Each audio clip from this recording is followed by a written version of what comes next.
Hey, what up, guys? It's Myron Gaines, Mr. Lucario, Miles, and obviously Fresh Prince CEO. Today on What the up? podcast, we're going to talk about ways that women exploit men in 2020. This is where I would cue up the intro, ding, and then all right, now we're just going to get right into it. Oh, guys, sorry for the late delay. I was like trying to get the joint. The intro kind of looked like this. So that's the intro, guys. We'll get right into it, man. And basically, what we did was I put a little list together of ways that women exploit men. We're going to break down each one, and it's going to be basically a countdown from, I would say from least severe to most severe. And we're going to start with first. We'll say 6 things. Let's talk about, because this is going to be a special one, because actually Fresh brought this up while we were doing while we were speaking to each other, and he said clout. So let's talk about that one first. Women exploit men, and this is something that happens to guys that got a little bit of social media attention. They might have a little bit of fame, whether it's local or Amber Rose, Kanye West. What was that? Go ahead, Miles. Amber Rose, Kanye West. Classic. Exactly. Classic. Yeah. So I'll go around the panel here. Lucario, what do you think as far as like women exploiting men for clout? Well, first I want to say this before I get into anything. Yeah, please. I want you guys to understand you can't get exploited unless you allow her to exploit you. So that's off top. You feel? So, but then you got clear. Let's get that clear so y'all don't get this confused with a MGTOW channel. I'm just saying. we letting y'all know the game. But yeah, the question is why do you think that they exploit them for clout? Yeah, like we're just talking about the 6 ways that they exploit men in 2020, and then I was just starting with number 6 is clout. Right. Well, this is the thing. Because we have social media, because we have the internets, the YouTubes, the Facebooks, Instagrams, and all that other stuff, and you have guys out here who got huge followings. You feel what I'm saying? You got guys out here who are influencers, guys out here who's doing certain things. It's easy for women to jump on the back of that situation and exploit that guy. So sometimes, there's a difference. There's one situation where the woman, she's helping out the guy, and that's like his girl, and he brought her along to the situation. Like there's this YouTuber, I forgot his name, but he has this channel called How to Beast. I don't know if you ever watched him. This white dude, and he be doing these videos and stuff. I know exactly who that is. Go ahead. He be doing these videos, and he has his girl in him, but it's like he's bringing this girl along in the video, but she doesn't seem like she's necessarily like trying to get in and you know what I'm saying, get in the forefront. But then you have certain other women where these dudes is cornballs. You can tell they ain't got no game, and the chick just started messing with them because they like, oh, he got a huge following. Let me get up in his joint, and so all she's gonna do is use him. You understand? And then once she tired of him, once she gets that notoriety, or once a lot of people see who she is, then she gonna bounce off of him and then just do her own thing, or might jump onto another guy who got even a bigger following. You see what I'm saying? So these guys get exploited because they don't realize that the women are actually doing this. They think the woman actually likes them for them and all that other dumb shit. You feel what I'm saying? So that's Right. one of the problems. I mean, this reminds me of Aisha Curry. Right. Like she kind of used the whole because a lot of people don't know. If you do a little bit of research, you'll know that like Aisha Curry's dream was to like be in showbiz. You understand? Right. Her dream was never to be a wife necessarily and be a homemaker. Her dream was to be in showbiz. She wanted to be a producer, actor, whatever. And so she realized who not only the breadwinner was, but the clout winner, who is Steph Curry. Right. And remember too, is that Steph Curry just got like where he's at in the last like 5 years or less. You understand what I'm saying? Like Steph Curry been in the league for a while, but he kept having injuries and shit. Then he got into his prime and became one of the greatest shooters that the world has ever seen just within the last couple of seasons. Right. You see what I'm saying? Or the last few seasons. And then all of a sudden, Aisha Curry has a cooking show. And all of a sudden, Aisha's on the Red Table Talk. And now she's putting pictures on Instagram with blonde hair, and like she looked like she got contacts, or she changed her eyes or some shit. She damn near look like a white bitch right now. Right. You understand what I'm saying? That's what- Shout out to Boss Mac because I saw that on his Instagram page, Boss Mac Topsoil, right? So you know, nowadays it's what women do, especially it's something that has to be considered because it's something. Social media ain't going nowhere. The internet ain't going nowhere. You understand? Right now, that's what brings, in the eyes of the average person, that's what brings value to someone. You understand? Like you got old niggas like me and Lucario who feel like real substance and value has to do with integrity and how real you are and how tight your how tight your friends are and respect and all that good shit. But nowadays it's like people care less about the actual person that you are, and they care more about the person that they see you be on social media. You understand? Or on TV or on YouTube or on Facebook. Like all of these different things is what's important these days because following brings money, brings endorsements, brings advertising. Wherever somebody's eyes can be on you. And then you can say, hey, I like drinking this water or I like using this product or that's what all of these fucking companies are about. That's why TikTok is about to go is about to go public. That's why Donald Trump is fucking with TikTok and there was a ban and all of this shit, that has to do with China and the business feud between China and America. That's why TikTok is always in the news fucking with the president. And look, it's a whole bunch of shit I could get into, but I'm just trying to make a point that clout and social media is some of the most important shit nowadays. I mean, imagine a dude like Fresh Prince CEO getting as much pussy as he get simply because of his life, of the what he shows for his lifestyle on his Instagram. Like, I mean, look, I ain't taking nothing away from homie. He got game too, right? Because he got game to back it up. But his fucking social media game is ridiculous. So he's getting crazy buns. You understand what I'm saying? And it just shows how important those things are nowadays. You understand? It's just a fact of the matter, and you can't fucking get away from it. So yeah, man, women, and remember what I told y'all from before. It's like the old coming into the new. A bitch's only, a female's only. Okay, let's go on to Patreon. Go okay. ahead. A bitch's only allegiance is to her survival. You understand? And let's be honest, most of these hoes out here have no fucking talent whatsoever. But they're cute, they're pretty. Guys will look at them, and while you're looking, I can hold up a product. You understand? Right. I can endorse some bullshit and make money. You get what I'm saying? His bitch is making fucking $100,000 on OnlyFans in 3 days, and all they did was repost their Instagram photos. The same photos that you could get for free. All they did was repost the shit on OnlyFans, and they're making $100,000 in 3 days. So you have to understand how important this shit is. And a woman, and remember, the thing is that men, I believe I heard Myron say this the other day. Somebody said this the other day, so forgive me if I'm not giving the right credit. But I heard somebody say that men build, you understand, and then women fucking, they benefit from what men build. Yeah, you see what I'm saying? Chicks don't build; they move in. Yeah, exactly. You understand? So a man buys the house and a woman decorates it. So it's men who fucking came up with social media and the information highway and all of this shit. And now women are decorating it with their ass. You understand what I'm saying? So even if they're not taking advantage of a man directly, they're still taking advantage of men in other ways. You know what I'm saying? And that's just what bitches do. Some heavy game, man. What about you, Fresh? Go ahead. Yo, I could talk about this all day and night, man. This is my domain. But look, real talk. I just got off as live with Solo and King Riches, right? Talking about shout out to them. Go sub King Riches and Solo TV 84, guys. Yeah, go ahead, guys.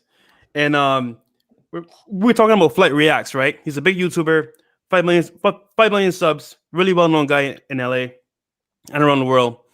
And he took the biggest L of his life recently, which is he got one of the thoughts he was smashing pregnant, right? Now, this guy has clout out the wazoo. Like, he could walk into a spot, oh my God, his Flight Reacts, can I get a picture? Yada, yada. And girls obviously you're a target at that point. You're always a target. Like, you have to be mindful that yes, girls like you because you look good, but for the most part, they're gonna see, you know what can I get from this guy? And in terms of clout, you could have a restaurant, you could have, you know what I'm saying, a nice car, you could have a nice social media. It doesn't really matter. The thing is, girls want clout. They want to say, hey girl, I'm with this guy, he has a Lambo. Or hey girl, I'm with this guy, he has a lot of followers on Instagram. Who is he? Perfect example, right? So I remember back in the day when I was first building on my Instagram, I had maybe 10K followers. This chick was like, oh my God, this guy has a lot of followers, da-da-da. I'm a come see him. I saw the text on her phone, right? And then meantime, we're out eating, right? I see her pull out a FaceTime call with her friend. Look, Janice, I'm out here with this guy, Fresh Prince CEO. Look at me, we're eating good. And I'm like, what's this chick doing? Like, what's this about? Mind you, right? The chick her friend screenshotted the FaceTime with me and her like in the frame, and then posted it to make her boyfriend jealous. And I'm like, yo, like this is some crazy like next level like jealousy type shit. But it just goes to show that like girls use anything they can get in terms of like clout, social media to take advantage of it to benefit them. They don't give a crap about you. It's all about them. And like you see this all the time. Celebrities go out there and they'll date these chicks that they met for the first time just with them because of the money. And they know that too. But they just feel like, oh, you know what I'm saying? I am so and so, so she's gonna respect me. No, nigga, nah, dude, she doesn't respect you. It's because of clout. And we see this happen all the time. Look at what's that guy's name? The basketball player. I forgot his name. Anyhow, the point here is that like, yes, with clout, it can be a very dangerous tool because you could be a regular guy on the street, you make a lot of money, you get some following, boom. She's like, yo, like, who is this guy? Oh, he's a software developer and he's really big on cars. Okay, bet. I'm gonna take advantage of this dude and I'm gonna see what I can get out of him. So always be mindful of like, you know what I'm saying, where you're at, your surroundings, and never forget 99.9% of girls are for the streets. And if you're not careful, she's gonna fleece you some way or another, especially with Instagram nowadays. Like, oh yeah, one more thing I want to bring up is that like the chick that Flight Reacts, the YouTuber, was with, she told Flight, look, you need to unfollow all the girls that you smash or that you're talking to right now because I'm having your baby, right? And this Flight is my boy, man, but that was simple. That was so simpish, bro. Anyhow, he did that, right? And then he said, but then when I think about it, she didn't unfollow all the dudes that smashed her. So not only did she tell him what to do and put him in a weaker spot because now they're like, oh, why you unfollow me? That's weak, blah, because my girl. But she's still in a position to capitalize on Instagram because she's still out there without unfollowing those guys and she's still posting her stuff like normal. So she's still on the market. Well, he needs to get off the market in terms of like following other people. And guys, I'm telling you right now, your girl on Instagram is probably DMing some dude behind the scenes, especially if she doesn't post you. So they'll use the clout of just posting, being at a nice location. I'm saying, let's say you take out like a nice restaurant or a nice like vacation. She'll post that with only her in the picture and advertise for other guys in the streets while you're like, oh baby, I love you, da da da. You're posting her everywhere. She ain't posting you nowhere. So be careful. Hold on, real quick. I want to address Ricky Lou in the chat because he's either trolling or he's just slow. Because he's like, wait a second. You and Miles are now promoting money and status and saying that's important. Dude, can you read the title of the goddamn show? How women exploit. We're talking about exploitation. We're talking about they're exploiting you because of your clout. We're not saying get clout to get the bitches, dude. This is like, I can't stand when guys misinterpret the goddamn game, bro. Like that should be killing me. But anyway, go ahead, Myron. Yeah. So all I was gonna say. So as you guys know, the 6 ways for the guys in here that are low IQ and not reading, like this other guy, Ricky, whatever his name is, Ricky Lou. We're talking about 6 ways that women exploit men, and number 6 is clout. And what I mean by this, to go into, because you guys all made fantastic points. The thing men need to understand now in 2020 is that it's easier than ever before to become a mini celebrity, right? Thanks to YouTube, thanks to Instagram, thanks to TikTok now, which is like literally exploding, right? Because as far as like organic growth, it's easier than ever before to become viral. And let's make no mistake about it, guys. Women have always loved celebrities, guys that are famous, etc. It's just that it's more accessible to them now because more guys can create their own content and get that clout. Now, with that said, guys got to understand that women like view clout completely differently than like we do. You know what I'm saying? Like guys get clout to get laid. Girls get clout to flex on other girls. You know what I'm saying? Because like at the end of the day, women know deep down her fame and her fortune, whatever, no guy really cares about that. What guys really care about is, are you hot or not? You know what I'm saying? That's why Oprah's still single and she ugly and she's old, right? Why? Because she's not attractive, right? Men don't look for women from a provisioning standpoint, fame and all that other stuff. We want a chick that's bad. A guy will take a chick that's 18 years old and works at McDonald's with zero clout if she's bad enough over a chick that makes, 100 grand a year, 200 grand a year, has a little bit of YouTube fame. You know what I'm saying? So the thing that guys got to understand is that women will 100% jump on the bandwagon if you got clout and exploit you for it. And then just like Fresh said, because we've seen this happen in Miami all the time, a chick will date a dude for a bit, start getting in his stories, getting his posts, whatever it may be. Now she's getting exposed to a whole different demographic of men that are high status, that have clout too. And she will monkey branch to those dudes and leave you in the dust, because girls do it all the time, bro. Anytime you see a chick showing like some crazy luxury lifestyle, whatever it is, best believe there's some dude paying for that.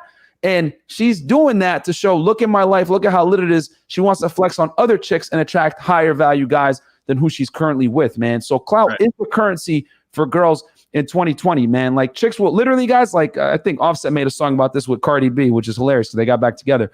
But literally it's anything for clout. And that's how girls operate in 2020, man, especially the bad young chicks. Anything for clout, bro. So now that you guys know that, you need to operate accordingly. And if you do have a little bit of fame, whether you're the cool, popular guy in high school, you're the popular guy on your college campus, you got an Instagram following, you got a YouTube, whatever it may be, you got some kind of notoriety, you need to protect that and be a little bit more conscious that women operate in a way that, like, just like Miles said, their allegiance is to themselves and self-preservation. Women, this is why women get over breakups so much easier than men. Because women 1000% look at men as expendable commodities. You know what I'm saying? But guys don't adhere to that same concept, which I'm telling guys, you need to date like women do and be ruthless just like them, because women are painfully ruthless when it comes to mate selection. But a lot of guys want to exercise honor and all this other BS when they're dealing with chicks. And you can't do that because they're not playing by the same set of rules that you are. You know what I'm saying? Girls are taught, you're taught do what's right. Women are taught do what's right for you. So you need to play by the same rules that they play by. And them chasing clout, they're doing it for ulterior motives. You need to protect yourself as a guy. You know what I'm saying? Let me add one more thing here. I don't know if you guys know Rice Gum. He's a popular YouTuber, Asian guy. Yeah, the Asian dude. So he was dating this white chick, right? I forgot her name. Beautiful white chick. And he made her sign a contract saying, hey, you're dating me. You're going to become famous. So any money you make off of dating me, I want a piece of it. Right. And people are like, oh my God, how can you do that? Like, she should be able to make her own money. No, without being in Rice Gum's presence and being on his videos, she will not make money off of like sponsors and like, you know what I'm saying, big brand deals. So he's just saying, you know what, to protect myself and also to benefit me as well, because you're gonna benefit off of me off just being around me. Sign this contract. I want at least, I think, 20-30%, and we can keep it pushing. Right. And deal, bitch. That's how exactly. That's an excellent point that Rice Gum did that. If you have any type of notoriety, guys, and you're making money off your clout, and some chick comes into your life and wants to start getting exposed, tax her, bro, and get percentages of everything that she gets, because it's going to do two things. Number one, it's going to make sure that you monetize off your fame every single time. And then number two, it's going to put her in a box, and she's going to know on certain terms, I can't exploit this guy. like even if I do come up, whatever, I'm going to have to pay a percentage of all my dividends to this guy. And that's how it's got to be, bro. That's how it's got to be, man. And you know what, real quick, I wanted to say too, is that guys got to understand the difference between having game and being a sucker is that, see, suckers think, for example, okay, if I got money and fame and all that shit, that's going to get me to chicks, right? That's what a sucker does. So he tries to get girls with his money and fame. A guy who has game understands that the women are going to come to him because of the money and fame and all this other shit and try to exploit him. So what he does with his game is that he actually controls the situation so that he doesn't get exploited. So that's the thing. It's not about, see dudes who don't understand the game, they be thinking, well, let me get some clout so I can get some pussy. No, that's not what's going to happen. What's going to happen is you're going to get some clout. you're gonna have some thoughts trying to get at you, and because you got a tender dick, shout out to Boss Mac, you feel what I'm saying? Just because you got that type of shit going on, what's gonna happen is you're gonna fall in love with the goofy chick, right? She's gonna end up manipulating you, right? And then you're gonna end up getting fucked over because you ain't got no game. You see what I'm saying? So yeah, you can use those tools, but you also have to have game to make it work in your favor. And that's the difference between a person who has game and a person who's a sucker. A sucker does not make it work in his favor. You understand what I'm saying? The dude who has game makes the situations work in his favor. That's what you gotta understand the difference. You know what I mean? Boom. Yo, I'm so glad you said that. Yo, Clap for the session. yo. Go Okay, real quick, right? So a lot of these guys you see on Instagram, right? And I've met a bunch of them. These basketball players, football players, these YouTube celebrities, like they have no game. So what happens is they'll like have parties, they'll have like events, girls come through, but they're not bringing any girls. It's like they have like a guy that brings them girls all the time. And what happens is they'll start talking to these chicks, right? And they're bad because they're like Instagram models or like models, whatever, and they'll fall in love with these girls. And what happens is these girls will see that shit like, okay, this guy's green. Right. I'm gonna get him. And they'll move in, they'll get a car, they'll start, you know what I'm saying, demanding certain stuff. Right. And before they know it, she's pregnant and she's like, oh, now I got a baby with this guy, child support. Right. And before they know it, it's a wrap. See, so no matter what, I don't care if you're balling, I don't care if you got a good Instagram, you still need game. Even me, bro. Like I have to filter chicks and vet them before I even like bring them to my domain because they're gonna try to fleece me. So Right. I need. See, this is the thing that guys don't get. You need game as a foundation, no matter what. I don't care who you are. I don't care how much money you got. I don't care how much clout you got. You need game at the core level. That's why a lot of these rappers, bro, they're red pill as hell, and they know the game. Facts. Like Fabio Foreign, Pop Smoke, all those dudes from New York, they know the game because they know these thoughts. They want them before. Now they want them now. Mike Jones, back then they want me. Now they all on me. Right. Yeah, man. Like, because they were dusty dudes, and then the chicks like they get a little bit of clout, and then they even gain weight. They got less attractive, and they're getting more chicks. So dudes, you know, they get it the hardest because they were really struggling with the ladies. I want to do the super chat real quick. Eddie Jones of 1999 super chat. Thank you so much, Eddie. Thanks for the solid content and advice from the four of you. Priceless info for free. Yo, real talk, guys. This is like no one talks about this. But like men need to understand that there's a couple things that you need to get situated in your life to become a man. And the thing that no one ever talks about is understanding and dealing with women appropriately. Because if you don't know how to deal with chicks, this is a life skill that will destroy your, if you don't have it, will destroy your life. If you pick the wrong girl, you don't know how to maneuver in the marketplace correctly, etc. So thank you so much, bro, because dating coaches get enough credit. What was that? Go ahead. Can you put that back on the screen, please? I'm about to do a story real quick. Yeah, go ahead. Oh, remember? Okay.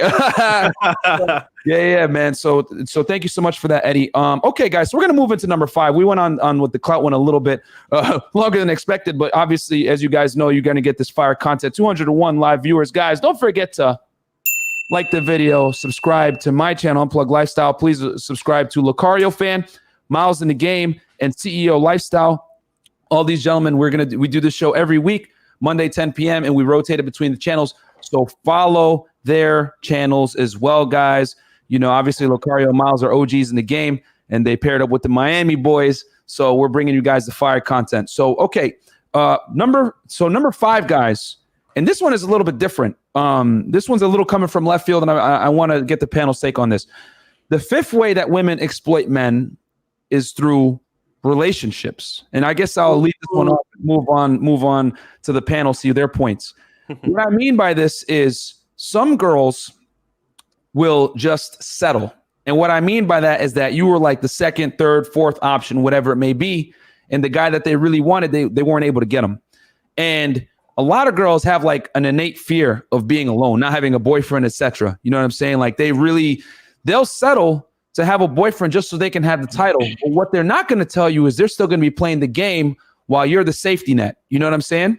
And they're going to go out and try to replace you and find something better. But what they're doing is they're basically dealing with you, right? They're dating you and giving you the least required effort to stay your girlfriend. This is why you get that starfish sex. This is why she bitches and moans. This is why she complains. This is why she disrespects you maybe in public, whatever it may be, because she would rather, right, tolerate you to some degree not hold up her end of the bargain, right? Not give you the sex you want, all that other stuff, the cooperation, because she doesn't want to have to be the girl in her friends group that doesn't have a boyfriend or doesn't have someone that she can drag with her to do certain things. You know what I'm saying? Right. So you're basically filling a temporary role in her life until something better comes along. You know what I'm saying? So because she's still going to definitely field her options and talk to other men and try to replace you. But in the meantime, you're that safety net. What are your guys' takes on this? Because no one really talks about this as far like a girl getting in a relationship with a guy to just use them, exploit them, and then kick them to the curb, find something better. What do you guys think? Yo,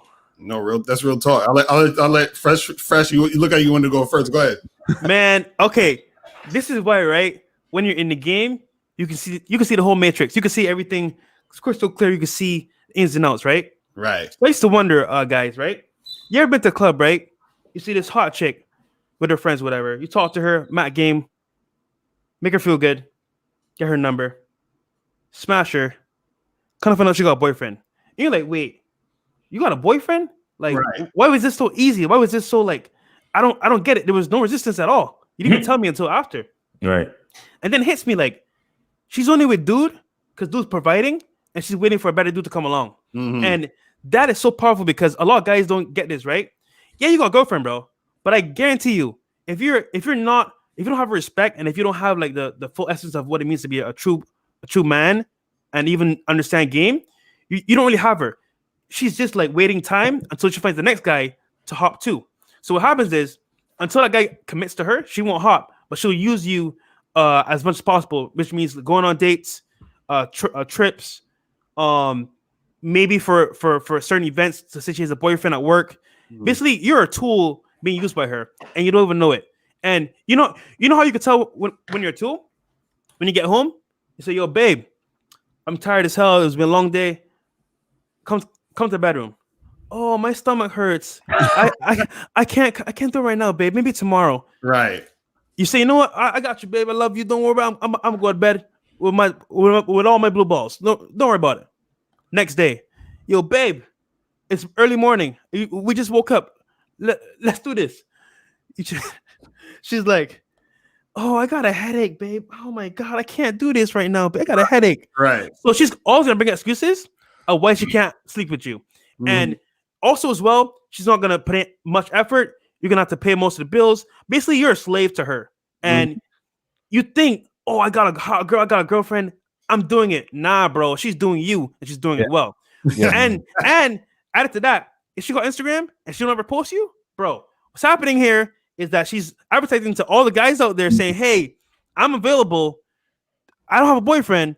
Mind you, you're posting her on your Instagram. Girls are like, "Oh, he's taking I don't want to talk to him." Yeah, she's out here posting trips by herself in a bikini, ass pictures, and having a ball ass time while you're out there struck.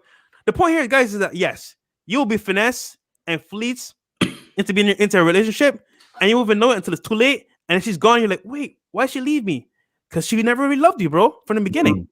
I'm done. Yeah, I got something. Lucario, check the private chat real quick.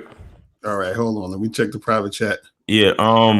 Yeah. So what I want to talk about real quick is that, and I've heard this from other gamers and players or whatever, is that women in general, they have like a man for each thing in their life. Like the average woman or the average chick with a certain level of game is gonna have like 5 different dudes. Yep. You understand? She's gonna have, and she has relationships with all these dudes. Like I got a homegirl, she got one nigga that she flirt with on it. Like she'll call him like 2 or 3 times a week just to flirt with him. But this dude have a mechanic shop and she get her car fixed for free. You get what I'm saying? Like you have another dude that they'll always, you could text them, "Hey, good morning, beautiful," and they'll text you back. But that's the girl that calls you up to complain about the 4 other niggas that she's fucking. Right. Then you got another guy who he's always good for a lunch date. You know what I'm saying? Then you got the other guy, he's always good for good dick. Like that's a nigga like me.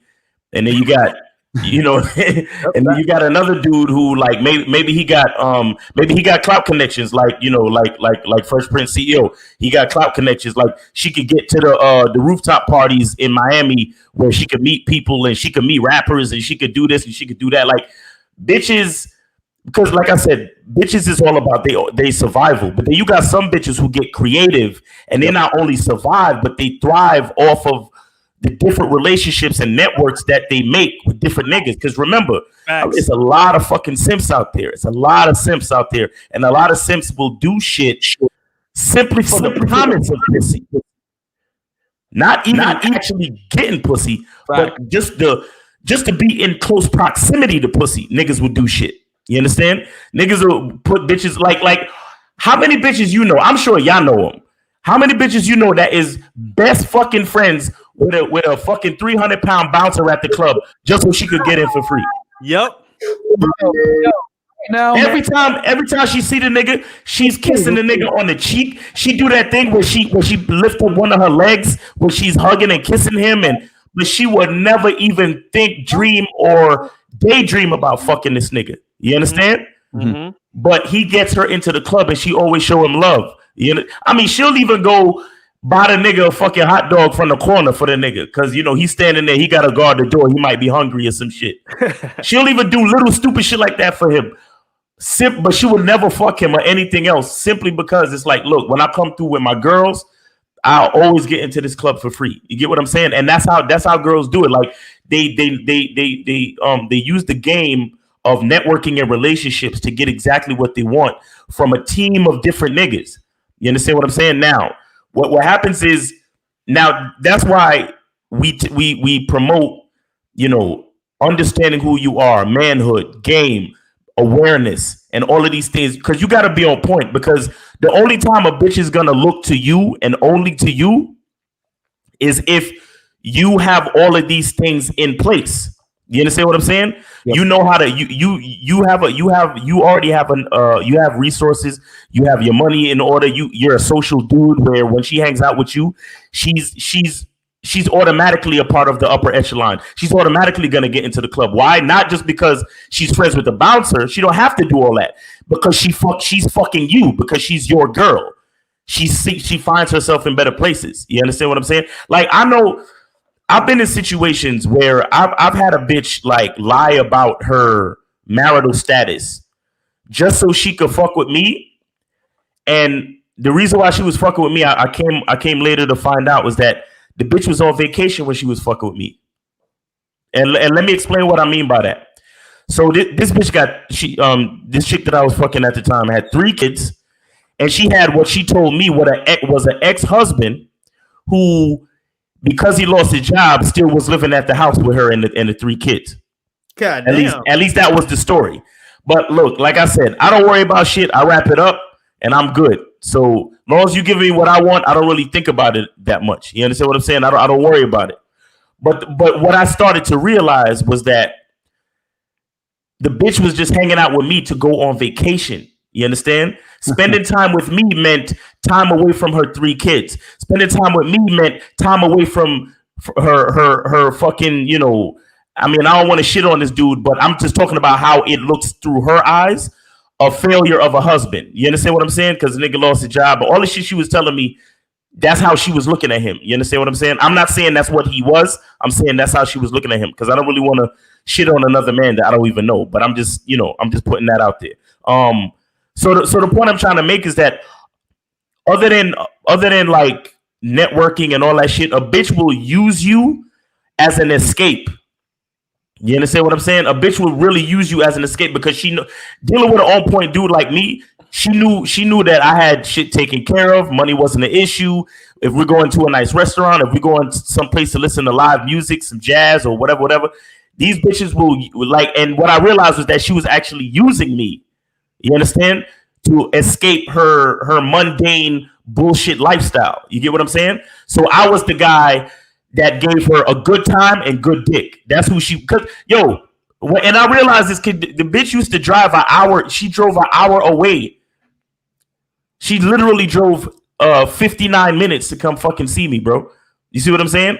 So that's to let you know how far a bitch would go to fulfill her requirements for whatever she's trying to get to as far as her survival or whatever she needs as a female. So chicks will exploit you and do whatever, and it's just up to you to be aware of the shit. And then what happened was She fucked up. She flaked on me, and then she tried to get back in. And I had to shut it down. Like I had to just block the bitch. You understand? Because I realized what was going on, and then on top of that, you're gonna start flaking and disrespecting. You can't do that. You see what I'm saying? But you know, you just have to understand that women, they network. They're not just social creatures just because it's fun. No, they're social creatures because it's a part of their nature to be able to use different people in different relationships for different requirements in their life. You see what I'm saying? Bro. I'm about to kick Miles off the stream because I can't have him talking like that on my channel, making me look bad. And 1000%, I didn't want to interrupt because that was too much. I need you guys to really understand, and because that was very important what Miles just said.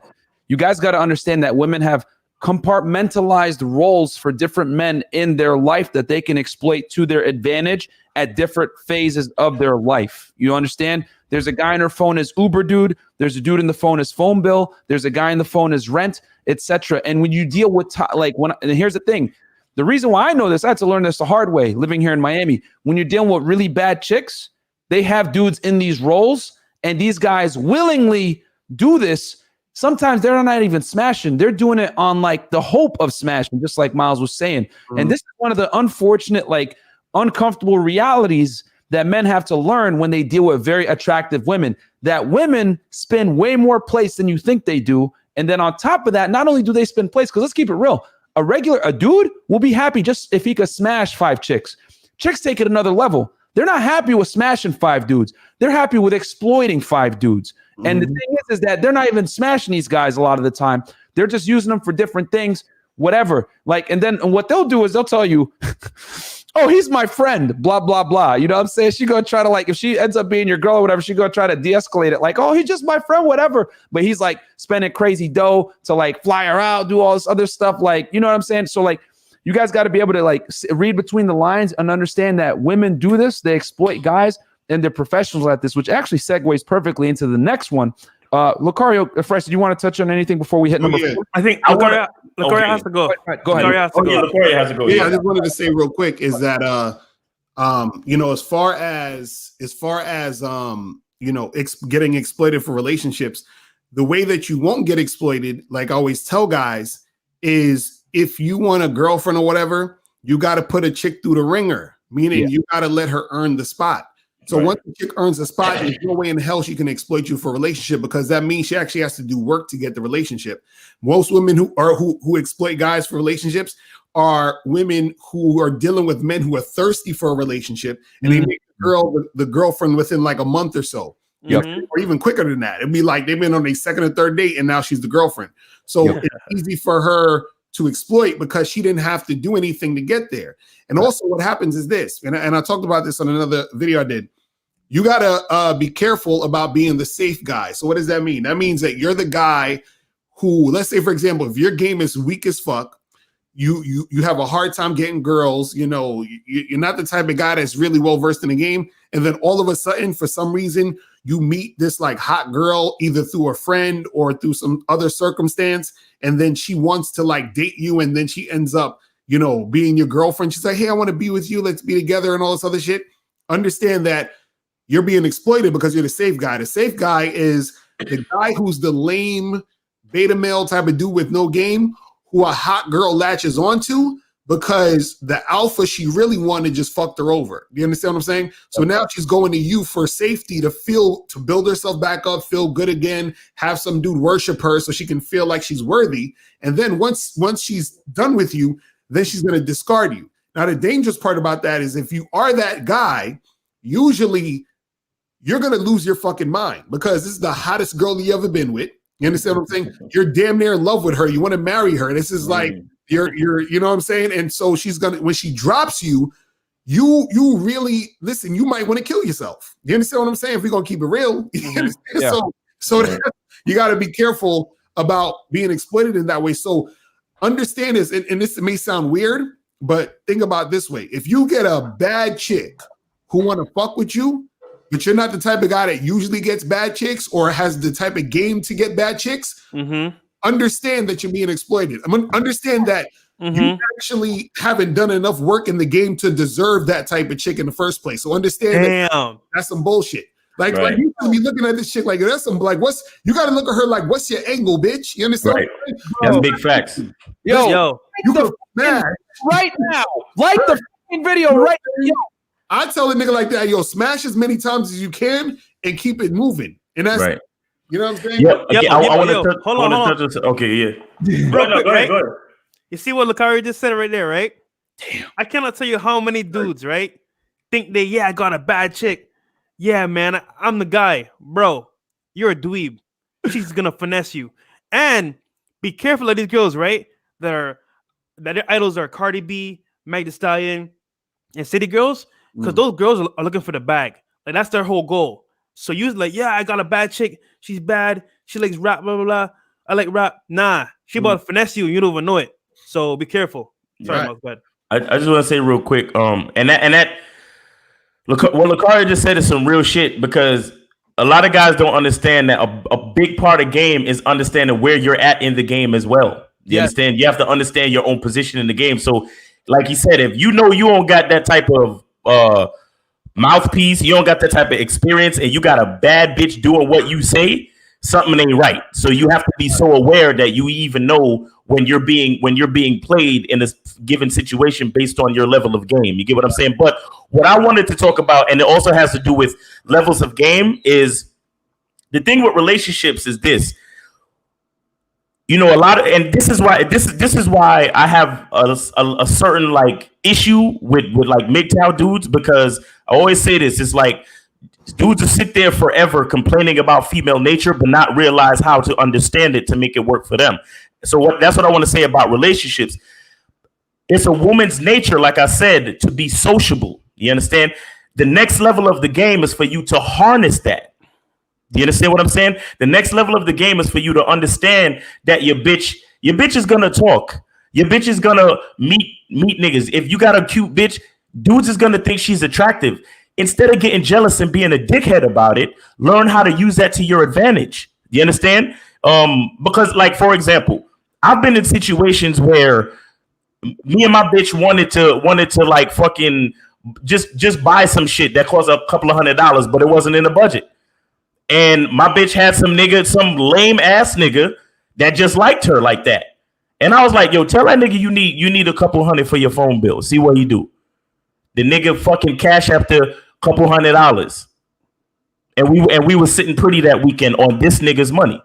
You understand? I've done that before. It's not something that I like to practice because, again, like I'm more of like an old school traditional type of nigga where if my bitch need $200 and I'm talking about my main chick, like my woman, then I'm gonna take care of that. But if she coming to me telling me, yo, I got this dumb nigga that he just want to give me money, I'm like, I tell him this and this, see what he do, right?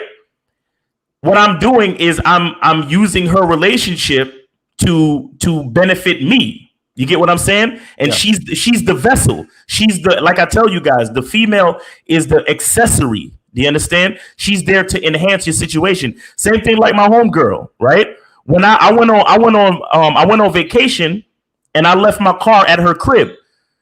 That nigga that she be finessing every week, who owned the mechanic shop, the nigga replaced and changed my battery for me while I was on vacation. When I came back to pick up my car, I had a brand new fucking battery in the bitch. You see what I'm saying?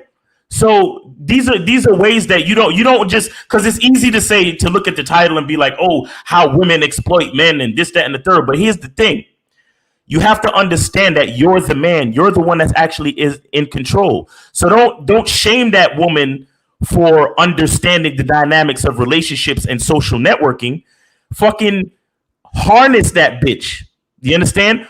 Make her realize her place and then harness the situation. Use her power and combine it with yours. So now you're a more powerful man. Why? Because you got a bitch that understand game too. You see what I'm saying? So you putting that bitch onto more game, not just to benefit her, but to benefit you. You see what I'm saying? Because why would she only get her car fixed when she could get both our cars fixed? You see what I'm saying? Why would she just let the dude give her a certain amount of money where she could play him and get extra money, so both of y'all could go on vacation, or both of y'all could buy something, or whatever it is. You get what I'm saying? So you got to learn how to use shit to your advantage instead of just complaining about it. And real quick, man, like, and here's the thing too, she'll enjoy doing it for you if she sees you as the best option. She'll actually fleecing other for your benefit if you know what you're doing correctly. And real quick, guys, we got 254 live viewers. Don't forget to like the video. You know what I'm saying? What was that, Lucari? Go ahead. I was telling Miles to check the private chat real quick. Yeah, man. Like the video, guys. Subscribe to all the channels, CEO Lifestyle, Lucario Fan, and Miles in the Game. But with that said, we'll move on to the next one. That was some heavy games. So, okay, guys, just a quick recap for the people that might have just tuned in because the viewers have been going up.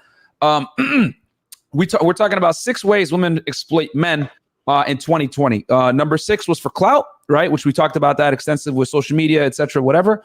Next was relationships, just like Lucario just broke it down, which I thought was a fantastic explanation, that if you're a guy that you know you're not that high caliber, but all of a sudden you're dating a 9 out of 10, something is up and you need to start doing some investigating. You know what I'm saying? Because you're probably just a rebound until she finds something better. Right. And then number 4, we're going to get into, so we covered 2 already. We're going to cover number 4, which is resources, guys. And this one digs a little bit deeper than guys think. They think, oh, women just want resources, oh, blah, blah, blah. And I think it's a little bit deeper than that. I'm going to turn it to the panel. Lucari, I'll let you go first, bro, because you went last time. So hold on. You got yourself muted. There we go. Yeah, all right, I'm good. Go ahead, brother. All right. So as far as resources is concerned, man, see, the thing is this, what guys have to understand the difference between when they're dealing with women, they got to understand the difference between sexual attraction, right? And, attraction because of resources. So a woman will be attracted to you because you have resources, meaning you have a good job, you got a nice house, you got a nice car. Women are going to be attracted to you because of that, because they want to use you for those things, meaning they want to use you for what those things are actually used for. So she's like, oh, he has a good car, I want him to drive me around. Oh, he has money, I want him to spend his money on me. He has a nice house, I want him to be chilling in his house. Notice none of that had to do with sex. You understand what I'm saying? So what happens is that sometimes women will trade sex to buy her more time with your resources. That she actually wants to fuck you. You understand what I'm saying? This is what confuses a lot of guys. They be like, oh, well, guys want, women want money and status and resources. And like, yeah, they do, but they want that as something they use you for. And so what's going to happen is that when you're dealing with that girl, you're going to be begging her basically for sex. You understand? Either directly or indirectly, because she doesn't want to have sex with you. Now, a woman can be sexually attracted to you and also like your resources. But if she only likes your resources, she's going to exploit you for that. And she's going to string you along as much as she can without having to give you sex. This is why sometimes you have women who will get guys who are so game goofy that these chicks could be with a dude for maybe a year or a year and a half, and they'll stretch it out to the point where they still haven't even, the guy haven't even fucked the girl. You understand what I'm saying? So the woman, what she'll do is she'll say, oh, let's take it slow. And she won't even kiss this dude until like the maybe 3rd or 4th month they've been chilling with each other. You understand what I'm saying? Then she's going to wait another 6 months, and then she'll allow him to eat the booty. You understand what I'm saying? She'll allow him to do that, right? And so now she's so I wish. Right. So it'll be a whole year. You understand what I'm saying? And he still hasn't had sex with this girl, but he done spent thousands of dollars on her. He'd been driving her around. He'd been paying her rent. He'd been doing all this other stuff. So she's going to exploit him for those resources because that's all she wants him for. You feel what I'm saying? So that's what it is, man. Yo, I just want to add something to that. It be them dudes who, those guys who say, yo, I want a girl who got a low body count. I want a girl who take it slow. Yo, if she fuck me on the first date, I can't wife her because it be them dudes who be getting lost in that type of game gambit that a woman might do. Exactly. Don't kiss the bitch until a month after the first date. Like, right. And he was like, oh yeah, I like that because she's showing that she got, integrity. Right. She's taking it slow. That's how I know she's wifey material. Keep that over there. Right. Bruh. Like, come on, man. Y'all this is why cats need game, bro. This is why cats need game. Like, because it's so many different things a woman could do to to influence you to move a certain way, especially when it comes to pussy, and you know, just her overall thing. Because you know, that's what I be saying, man. Never just be happy to be in the presence of a bitch. You understand? Because there's a lot of dudes out there like that. They're literally just like excited that they're gonna be hanging out with a bitch. Right. Meanwhile, that bitch is inviting you. Oh my god! Look at this nigga's fucking screen name. It's fucking stupid. The type to be glad dudes on child support. He's just the worst out here. How long is that screen name though? But anyway, these dudes just be happy for that shit. Meanwhile, the bitches, you thought it was a date, but the bitches invited you to a fucking pyramid scheme meeting. Right, exactly. Yo, like I can't. You know what I'm saying? So, but resources, right? We're gonna talk about resources. Yeah, again, you know, be careful, because if the bitch is on you, remember she's not enjoying you, she's enjoying your resources. You have to understand the difference. You understand? And like Lucario said, she's willing to even trade sex, or, you know, making out with you or touching you and all that dumb shit, just so she could spend more time like in your house, in your car, or, you know, get you to pick her and her friends up from the fucking airport, or paint her fucking house. You understand what I'm saying? Like, and then, you know, back to what I was talking about, where guys are just so happy to be in the presence of a chick. It's like they don't realize that they're actually spending their most valuable resource, which is fucking time, guys. It's time is your most valuable resource, because I don't care if you believe in reincarnation or whatever you believe in. You only get one life, bro.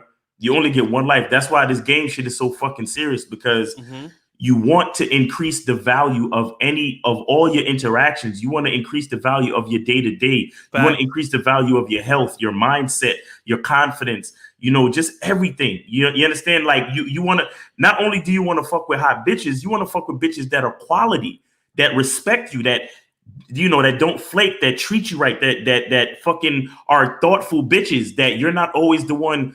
You know, we talk about resources. You're not always the one putting out resources. You understand? Like, there's times that when she's on her way to your crib, she's bringing something too. You understand? Like, she understands that. Look, you're the man, and you take care of everything. But hey, sometimes she could fucking bring something too. You get what I'm saying? Like, you want a chick that has some type of, you know, courtesy, thoughtfulness about her, and that's why game is so important. Because, like I said, a lot of dudes, they're literally just happy to be able to say that they have a date. You understand? Meanwhile, like I said, the bitch is just inviting you to a fucking Tupperware party or a pyramid scheme, you know, convention or some dumb shit like that. And you think she likes you. Bro, she don't even like you, bro. She's just literally using you for your time. Like sometimes, even in the middle of fucking a bitch, sometimes you gotta look at the clock and say, okay, I'm gonna just have you suck my dick till I nut, because I can't fuck you no more. We've been fucking for too long. You understand what I'm saying? What? The reason why I started talking about that is because I have that issue sometimes, where when the pussy's good, I spend a lot of time fucking, more time than I should. Do you understand? You have to know how to cut certain shit short, no matter how much you're enjoying yourself. Like even sometimes, you know, we even talk about like not spending too much time talking to a chick. That's important too. Like, you have to, you know, get the small talk out the way, you know, speak the game, you know, close it up, get the info, and you got to cut it short right there, because there has to be a point in the situation where she is thinking about you and missing you. You understand? You can't give a bitch as much time as she wants. You understand? Because I was going on the third round and I was like, fuck. And I asked the bitch, I was like, you want more dick? And she was like, yeah. And I was like, fuck. You understand? And I realized, I'm like, nah, we're going on the third fucking round. We're going to have to cut this. So in the middle of the third round, I was like, all right, you know what? I'm not going to make this round as long as I made the other rounds. We're going to cut the shit short, because you can't get no more dick for today. You understand what I'm saying? So I'm just saying, you remember, time is your most important resource, because you use time to get money. You use time to get all the other shit that you have in your life. It's all about time. So beware of that shit, and don't let them use your most valuable resource like that. Don't let them exploit your most valuable resource like that. Yeah. Go ahead, Fred. It's on yeah, you. man. So resources, right, guys? So I find a lot of guys leave with their wallet. And when you leave with your wallet, she becomes the master and you become the customer. So I think like this, right? Guys should leave with respect. I'm actually going to coin this phrase. Don't leave with your wallet, leave with respect. Because what's going to happen is when you come into a scenario or situation leading with respect, you demand respect from the very beginning and you set the frame and you set boundaries. So in this case, what happens is a lot of guys will be like, yo, like either I've made it or like, you know, I know if I show off with my money, she's going to want to sleep with me. And majority of the time, that's not true because one, she just wants to have a fun time. And then two, if you try to show off too much, she'll be like, oh, let me see how I can finesse this nigga real quick. Because obviously he's living lavish and you know what I'm saying? So in essence, what I'm saying is that like most guys should be aiming to find a high interest girl that's into them. And whatever extra is a perk. So you taking her to a nice restaurant is a perk. You taking her to adult venue is a perk of being around you. It's not an extension of you. It's kind of like, you know what? I have fun here. You come along for the ride. So when it comes to resources, don't leave with your wallet, guys, because you're just gonna put yourself in a customer frame, and then she can't respect you. And the biggest thing is, I don't care who you are. If you don't have respect from a chick, then you must as well just like leave her alone and find a new chick because that's what the name of the game is. So, for example, you've had a chick, right? You meet her for the first time, everything's going well on the date, and all of a sudden she just changes tune. Like you did something to lose respect, and at that point, like she's like, you know what? I'm not gonna respect this dude anymore. Like I'm through with it. I'm just gonna do whatever I want. So the point here is that like you need to lead with respect rather than having your resources as the main thing. And you don't want to be in the frame of a customer at all because once you're in that frame, you can't get out of it. It's kind of like you just use a trap card on yourself and now you're trapped. So resources, guys, is very important. Don't ever leave with your wallet. And also as well, don't forget, most guys are simps out here. So if you're doing this, you gotta compete and play the game. And some of you guys cannot compete with these millionaire simps. And what's gonna happen is you're gonna fall short. She's gonna be with you for a little bit and then bounce to the next dude because it's just who's the highest bidder, right? And you don't want to be in that game at all because let's face it, guys. Some of these guys are going extra mile. Dubai trips, France, Greece. The budget is unlimited. They're just gonna spend. So you get the point. No resources, lead with respect, and don't fall into that trap of being that customer. Real quick, I'm just want to say, there's always going to be a guy with more money than you. You understand what you want to do is you want to show the female the perks of actually being with you because of who you are, not because of the money. Because money she could get from any dude, but you have to show her the uniqueness of your personality, the uniqueness of spending time with you. That's what's going to make her actually interested and respect spending time with you. So I want to shout out to the super chat right here. Peter B, $99 super chat. Thank you so much for that, Peter. I appreciate you guys a ton. You guys just gave me so much money. Don't worry, bro. We got you, man. So since you gave that super chat, I want to I'll finish this one off and then we'll go on to the next one, number 3. You guys got to understand that women thirst trap with their body, men thirst trap with their lifestyle, right? Resources, etc. So the thing is, guys, you know how this is what female game is, okay? Female game is this. She leverages her sexuality against you like dangling a carrot. Hey, you want some of this puss? You like this nice ass? You like this these tits? Okay, I'm going to leverage this against you in return for some kind of compliance. The biggest form of that typically is resources, your money, your time, whatever it may be, right? So what you need to do is you need to play the game back at her, and you need to basically let her know. Because here's the thing. There's nothing wrong with dangling the carrot and getting chicks over that. You got a Lambo, you got all this, whatever it may be. You become a sucker when you let her start to leverage her pussy against you when in reality, you're actually in the stronger position as a high-value guy. Because let me tell you guys something. I need everybody to understand this shit like very, very fucking closely. High-value men are the real prize, not women.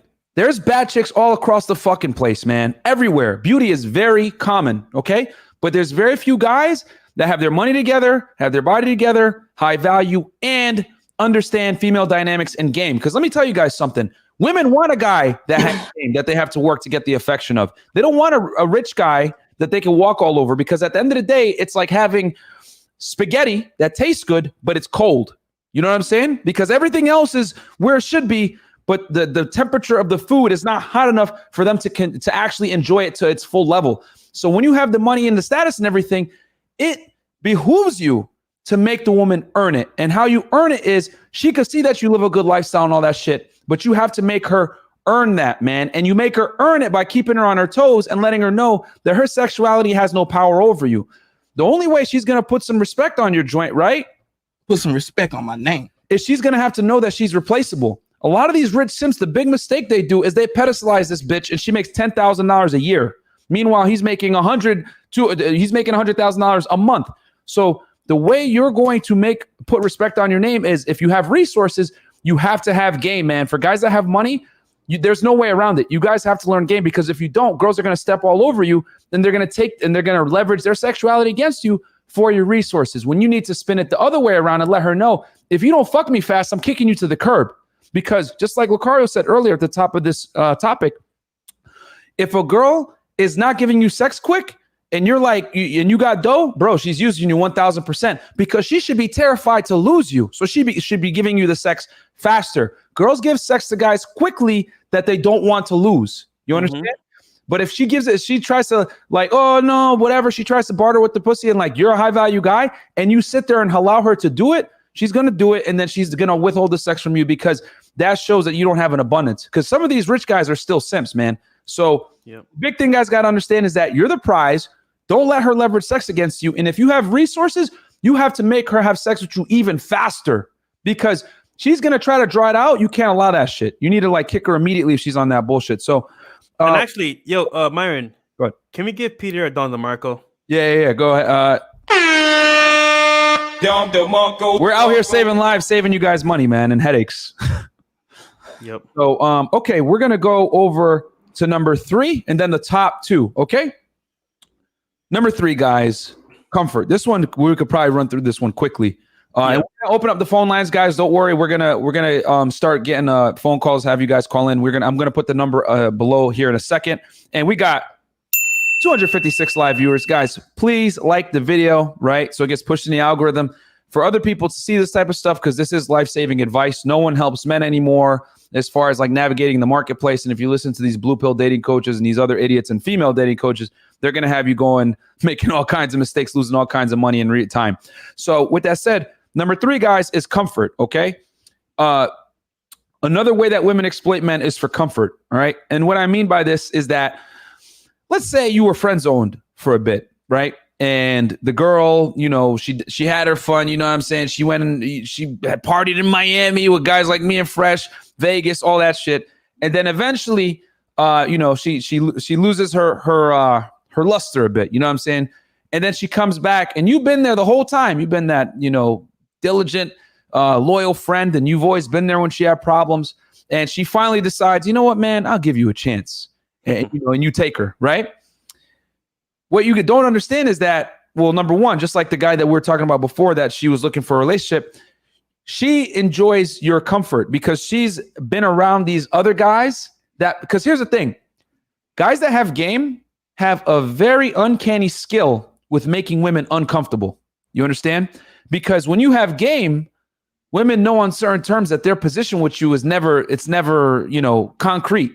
They're always basically like day to day, like, oh, did he find another girl? Oh man, they're walking on eggshells when they deal with you because they know you can replace them at a snap. And here's the uncomfortable reality. Women love that. You know what I'm saying? Never deny, just like Kev Samuels said this the other day on Sunday, and I thought it was great. Never deny a woman the privilege of being uncomfortable in a relationship with you. And the thing is if she's been doing that for a minute, dealing with bad boys, dealing with these guys that have game, right? Guys that make her feel uncomfortable, right? Because that is definitely a sign of having game, is the girl that you're with is uncomfortable and she walks on eggshells because she doesn't want to lose you.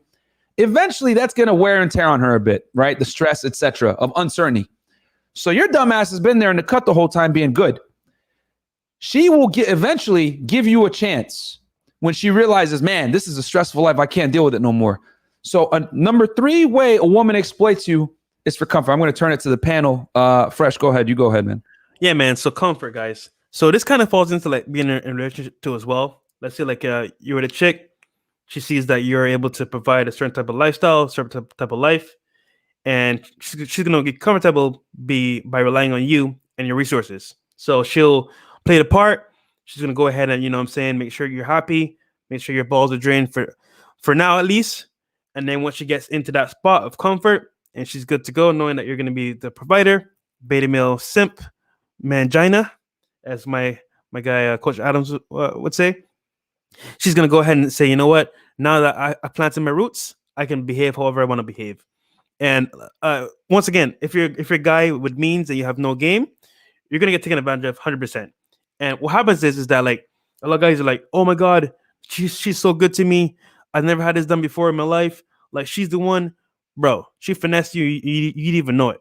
So this is why you need to follow us and listen to what we say, because we're telling you guys so you don't make these mistakes and be like those guys out there that are being finessed daily and they don't even know about it. I can't tell you how many guys I see here in Brickell, downtown Miami, bro. Older, big belly guys. And I'm like, bro, this chick does not in any form or fashion love you. Actually, a funny story. I was walking with Myron's lawyer, Andrew, and some other guys from a photo shoot that we did on Sunday. And I saw a girl I was smashing on a date with a sugar daddy. And I said to myself, if he only knew if I pulled up my phone right now, I got a video.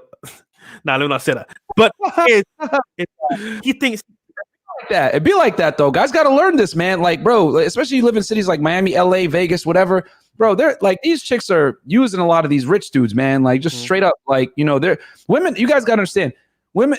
When there's women, there's a lot of the time the ends justify the means. A bag is worth degrading themselves at points in their life. You know what I'm saying? For that security, whatever. Go ahead, Fresh. No, very good point, bro. But you know what's the worst is the average guy, the average Joe on the street, average Joe working his job. That's the worst. The guy that if he gave her a bag or gave her money, that would hurt him to the core and it would damage him financially. And a lot of you guys out there working a regular job, you're falling into that same trap where you meet a chick, she's bad, you probably never had that level of chick before. She comes to you, gives you some fake attention and fake love at the very beginning, gets her foot in the door. 6 months later or a year later, she just like, changes over. She doesn't respect you, and then you're paying all the bills. You're taking her shopping. You're taking her trips, and you're going to credit card debt. And before you know it, you're on the corner, or she left you, and you got hella debt. Now you got to deal with, and she's going to the next dude that's going to take care of her even better than you could have. So once again, guys, comfort. Just make sure that you're not being taken advantage of. Make sure that once as well. You get respect first of all, and then whatever comes after is going to be under your boundaries, under your frame. So, right, and I want to say too, I want this this part of the topic really like can cover a lot of different grounds because, like I said, I had a chick that I was fucking with, and she literally told me that when she's with me, she feels like she's on vacation. You understand? And what I started realizing was that.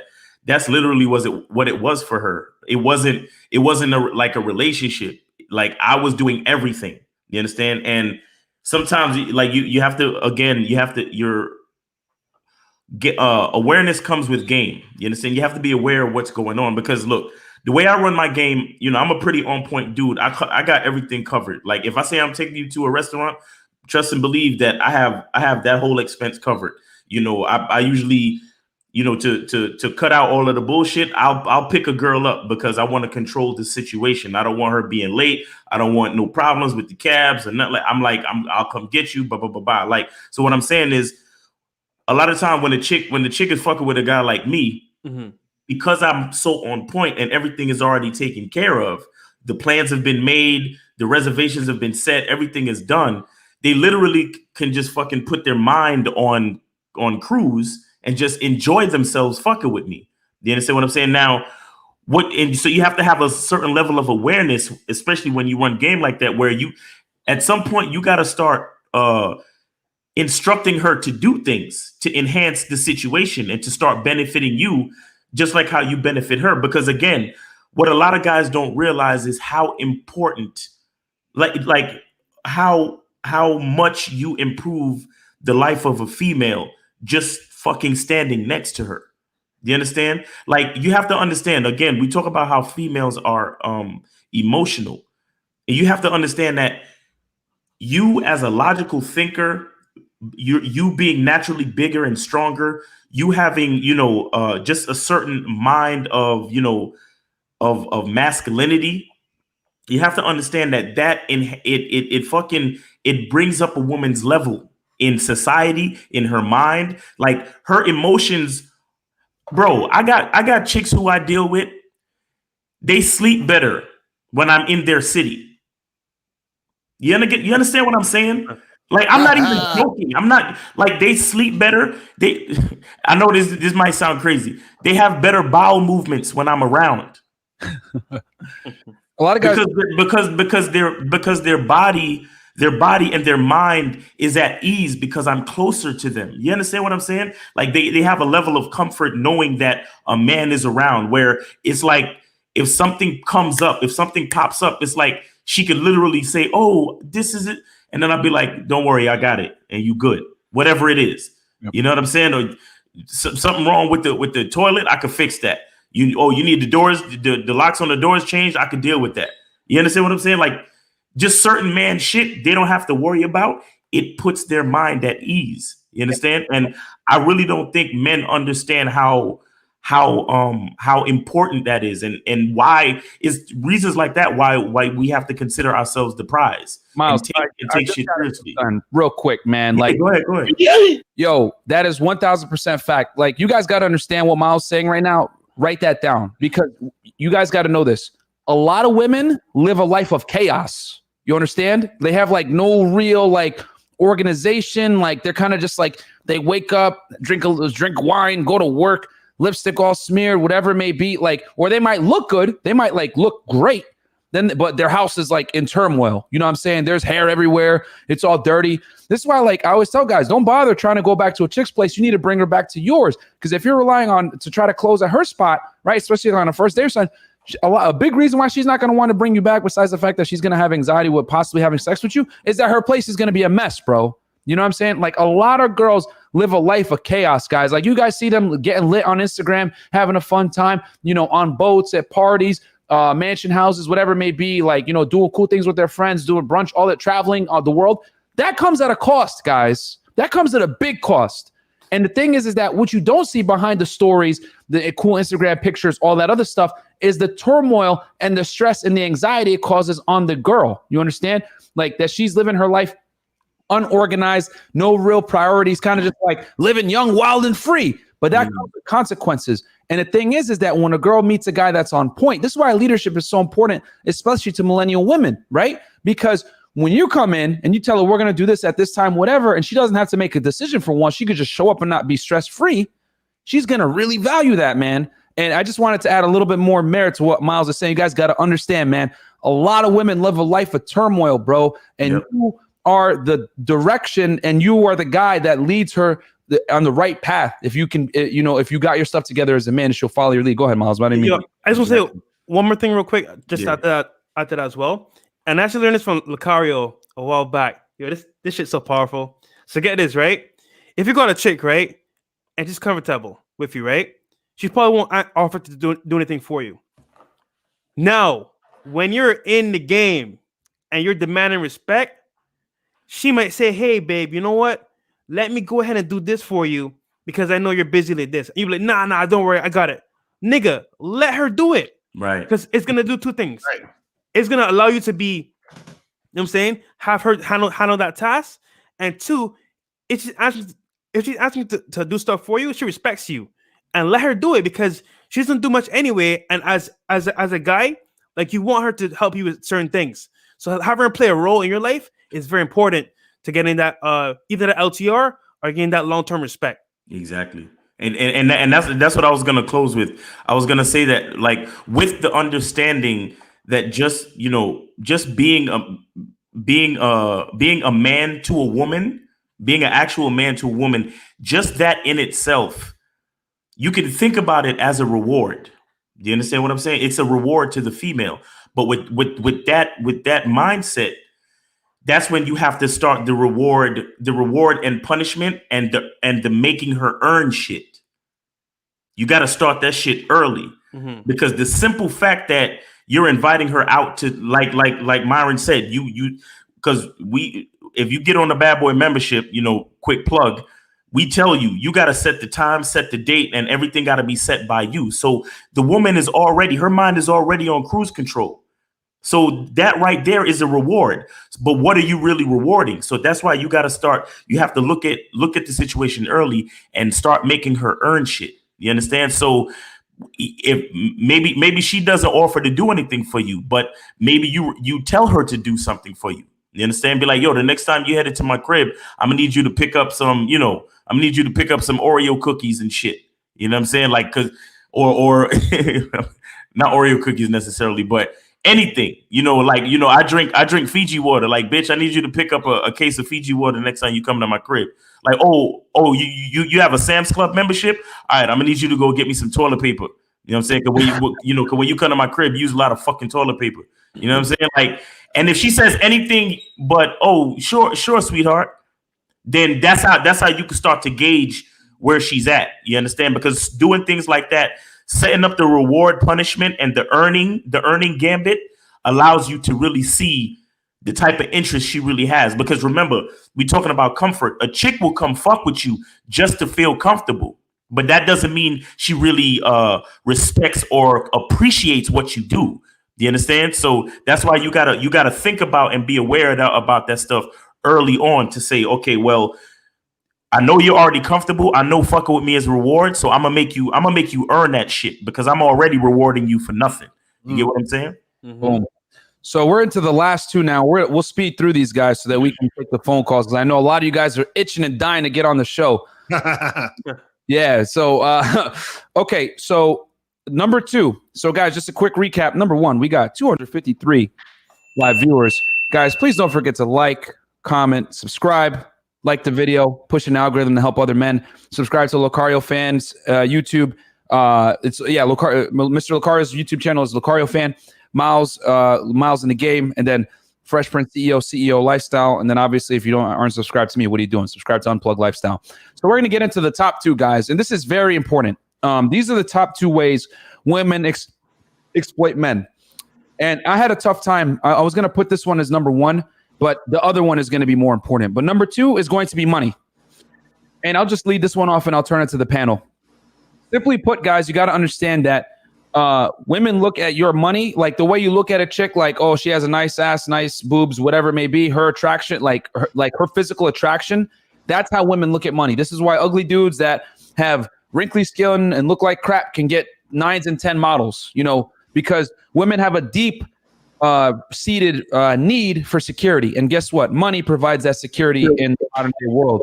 So guys that quite frankly have zero game can bat way above their league if they have their money right. Now, obviously, like we say, that comes at a consequence. If you have money, but you don't have game, you're going to have a really bad time. It's basically and then you also got to remember, if you have money and you don't know what you're doing, these chicks are going to basically think that you're... Are you dumb, stupid, or dumb? Huh? And then the next thing you know, she's going to tell you, hey, I got a Louis Vuitton appointment at 10 a.m. tomorrow. You're going to take me to get a bag. And she's going to start making ridiculous demands like that. And I've dated chicks that actually do that to dudes. And then they laugh with me about it at you. So you guys got to understand is that just like we were talking about with resources, it's okay to have money and dangle the carrot. But the thing is, you can't let her get the carrot until she earns it, man. If you spend money on a chick and she hasn't earned that, you know what I'm saying? Just like Miles was saying earlier, if a chick has a phone bill that I need to cover, but she's my main woman, that's one thing. But a lot of you guys will spend money on a chick you just met. You know what I'm saying? Like you'll buy her things. There's a difference between, because a lot of guys like to conflate, oh, you pay on a date, you're a trick versus, buying her bag. Here's the difference, guys. When you spend money on a date, it's for your benefit to control the date. You understand? But when you spend money and buy her a bag, bro, that just benefits her. And then you look like an idiot because she brought you into the Louis Vuitton store and the receptionist already knows, oh, she got another one. Because she's probably seen her 3 times that week with other niggas, bro. So the thing is that you guys got to understand that women will 100% fleece you if you don't know better. So for you guys that have money that spend it on girls, what you should do is spend $99 a month, get on the Bad Boy membership, get Patreon, right? I got to ding that one real quick, and understand how a lot of women move, because this is going to protect you down the road and save you a lot of heartache, pain, financial anguish, whatever it may be. Because the thing is, a big reason why simps do stupid stuff and like kill women or beat on women or any of this other stuff is because they don't have this awareness of how women really move. So with that said, guys, understand that women leverage their sexuality. Men, if you're smart, you leverage your money, but you never actually give her the money until she earns it. She becomes your main chick, whatever it is. But you don't pay a chick or buy a chick a bag or none of that crazy stuff without her being your main woman, and she's got to earn that, bro. That's going to take like 2 years for that type of treatment to come. So anyway, I'll turn it over to the panel. Go ahead, Lucario. Yeah, the thing is, again, with the whole money thing, the money thing also could, fall under resources too. Is just that, again, if the girl is using you for that, right? See, it's one thing if she's attracted to you sexually and you have money, right? But if you only have the money, this is what you guys don't understand. If you only have the money, they're going to exploit you for the money. And usually what happens is that you'll notice this by she's really about money first and then everything else later. Everything else, sex. Well, we got to get to know each other a little more. But you could take me out, though. You feel what I'm saying? We can do all that other shit. You feel what I'm saying? That's what you got to understand. So you'll know that it's about the money when she's putting the money before everything else. Because understand, women love dick and they love to, hook up, have sex, and all that other stuff. So if they actually want it to go down, they will make that go down. And if they see that you got money, this is the bad part about showing off a lot of money, because what happens is that when you're showing that off, then what she understands is that you value that to the point where that's where your confidence comes from. That's where that feeling of, I'm the man comes from. So then she figures, okay, yeah, well, he probably uses that to get chicks. So what I'm going to do is I'm going to play to that. You understand? I'm going to let him spend this and let him pay for that and let him, fund me and all this other stuff so that he can feel good about dealing with me and he'll continue to deal with me. And so that's how you get exploited, is that she knows that that's your game. Your game is using your money to get girls. So she's like, fuck it, let him use it to get me. But the key is he can't ever really get me, or I'm going to make it take a long time for him to get me, which means I'm going to get more money. You understand what I'm saying? So understand that's how the shit goes, man. You know what I mean? Miles, yeah, I just want to say real quick when it comes to money, I think that's why it's very important that, if you're taking the girl out, you set everything up, because I think an easy way to tell that you're being exploited is when the bitch fucking choose everything. You understand what I'm saying? Like when you met her, you met her at, let's just say you met her at Applebee's, or you met her at some, regular ass dive bar. But now that you're together, or now that you're dating, and she's like, "Oh, can we go to, can we go to the most expensive steakhouse in the fucking city? Can we go to this expensive ass rooftop? Can we go to this? Can we go to that?" Like, and she's like, "Well, I want," or if you pick a place and then she fucking well, I want to go here, and it's like, nah, it don't work that way. You understand? And like I said, a lot of guys, they won't realize it, because if you got a lot of money, you'll feel like, that's nothing. If she wants to go here, then I'll just take her here, and that's nothing, because like Lucario said, you're using that as your confidence base. But you have to realize that your confidence should come from who you are. Therefore, you take her to places that you like to go to. You understand? So even if you are spending a lot of money, you're there because you want to be there, not because she wants you to take her there. You get what I'm saying? So, you have to have a level of awareness. You have to have a level of control, and you have to continue doing things because you want to do them, while all the while making her earn the rewards of being with you. You see what I'm saying? That's how you keep that awareness about your money. Real quick, bro.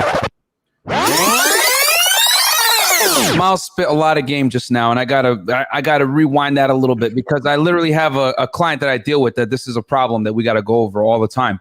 Just because you could afford it does not mean you should take her there. And what I mean by that, for my guys here that got money, because I know a lot of you guys some of you guys make dough making $400,000 a year, whatever it may be, you know? It doesn't matter how much money you make, even though, it's nothing. I'll take her to like, Salt Bay's restaurant where it's $1,000 steak. It's not a big deal. It is a big deal because what you're doing is you're basically getting her acquainted with a certain lifestyle that she hasn't earned yet. You understand? And the thing is that when you start off like that, you can't build up to something better. You know what I'm saying? Because when you start off crazy high like that, now her expectations are set at a certain level. And worse yet, she's going to be conditioned that every time she hangs out with you, it's going to be some kind of like crazy, luxurious experience. So when you really want to go and have, let's say, a burger at like Whataburger or something, or like, In-N-Out Burger, or or King White Castle, right? Guys covered all three portions, no matter where you live in the United States. You're going to be you won't be able to take her there because she's, used to a certain type of vibe and energy when you take her out. And now every time she thinks of you, oh yeah, that's the guy that takes me to the fancy spots every single time. And she's going to expect that. You know what I'm saying? So just because you could afford it does not necessarily mean that you take her there, man. As a matter of fact, if you have money, you need to downplay it. You need to like purposely take her somewhere that isn't as good. And actually, we talk about this on Patreon. I had to screen a girl for dinner dates. Exactly. You know what I mean? Which Fresh broke that down because he takes girls on dinner dates, but he does it in a way where he's able to actually close. Normally we tell you guys, don't take girls on dinner dates, but there is a way to do it and finesse it in your favor, but you got to really know what you're doing. But I'll turn it over to Miles. Go ahead, Fresh. I know you want to. You haven't gotten to go yet. Yeah, man. Just keep it real simple. So money. I like dinner. You know what I'm saying? That's my thing. I don't drink. I don't smoke. So for me, that's where I spend my coin. So like I always say, people are like, "Oh, Fresh, you're taking on a dinner date. You're a simp." Well, bro, I'll be a happy full simp because I'm hungry. And the point here is that, like, for me, I go where I want to go. She's just coming for the ride. She's just accompanying me. So I like jerk chicken pasta. I like Jamaican food. Hey, I'm going to this spot. It's fire. You want to come? Cool. Come through with me. She has a good time. Mind you, I don't go to any like 5-star restaurant where the guy's flipping chicken and steak. Nah, bro. Like first date, we're gonna go have some tacos and some pasta. Talk a little bit, and that's it. And it's a hole in the wall. So I don't ever like come out of pocket and be really spending like a couple bands or whatever. Nah. So the point here, guys, is that like once again, don't leave with your wallet because it's gonna give a certain perception of you that you have to maintain with a chick. And like Marion's saying, you want to build from the ground up. You don't want to build from the top down, because if you do that, you're gonna have to always maintain that type of like lifestyle. And even if you could afford it, you don't want to start that way, because she doesn't deserve it, and then two, like she could be crazy, she could be psycho, she could be, you know what I'm saying? So you want to make sure that whenever you're meeting a chick like especially for the first time, make sure it's at a cool spot, you know what I'm saying? A spot that let's say like the owner, like I know the owner of most of these spots, so like, oh, good to see you again, CEO. And I was walking with the chain, so they know me by like the chain. And one, like that's a high date because it's showing that the owner. They're saying hi to you. Oh, I know what you want ready. You need 2 of those, stuff like that. And then also as well, aside from dinner dates, just like when you got your money in order, you don't tolerate any type of crap. So yeah, that's my spiel there.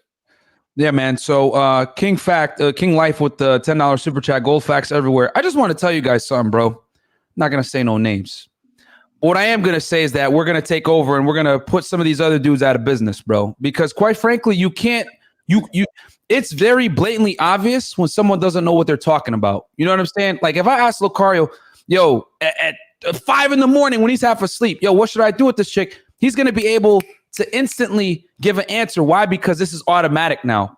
When you've dealt with women on this level and you've dealt with so many girls, and more importantly, you've made mistakes, because I'm not going to sit here and tell you guys I haven't made mistakes. I've made a lot of L's, a lot. This wisdom comes from a certain place. You'll be able to know, man. So that's all I got to say. Obviously, the reason why the advice we're giving you guys is so good is because we're actually out here in the game dealing with American chicks in 2020. All right? We're not out here dealing with third world chicks. You know what I mean? Right. We ain't going overseas trying to find chicks that are more submissive and all that bullshit. And so anyway, with that said, we got 276 live viewers, man. guys, like the video. We're going to get into the number one way women exploit men, which we're going to get into right now, but we're going to do a quick recap. Number 6 was clout. Number 5 was relationships. Number 4 was resources. Number 3 was comfort. Number 2, we just broke down money. Now we're going to go into the number one way women exploit men in 2020. It is, and you know what, bro? We got to make this one a little bit more fun, man. We got to give you guys a good experience, right? Because obviously we got a show going. Can't be boring, all this other stuff. The number one way women exploit men in 2020. Attention, guys. Man, Mind blown. Facts. this is the number one way women exploit men. Attention is literally everything. This is for all you good morning beautiful niggas out there. Yo, Miles, you know what? You lead it off, bro. Go ahead. I mean, we all know what it is, man. But what I want to remind cats is that and I kind of touched on this before, is that because we're all, all of us is looking for sex, right? We trying to fuck these chicks. But what we have to remember is that there's something called sexual attention. You understand? Sex is not just sex. You're actually giving this bitch attention. You're giving her, you're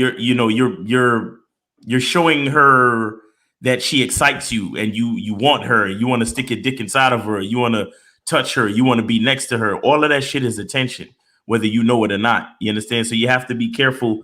You have to be careful with all of it. You have to be careful with how much you call a bitch, how much you text a bitch, how much time you spend with it. Sometimes you got to have, half-hour dates. Sometimes you meet up with her real quick and just and cut it short. You know what I'm saying? Or set the date at a maximum of an hour. You understand? Or even if she come over to your crib. I don't want to step on your toes, Lucario, but Lucario has told me many times where he will let a bitch know, like, look, I gotta leave at 10. Right. And then the bitch will finally get around to start getting into the mood at 9:55. Right. Lucario is telling the bitch, listen, You got 5 minutes. You got 5 minutes to suck the dick or kiss me on my neck or whatever the fuck you doing. You got 5 minutes, ho. Right. I done told you.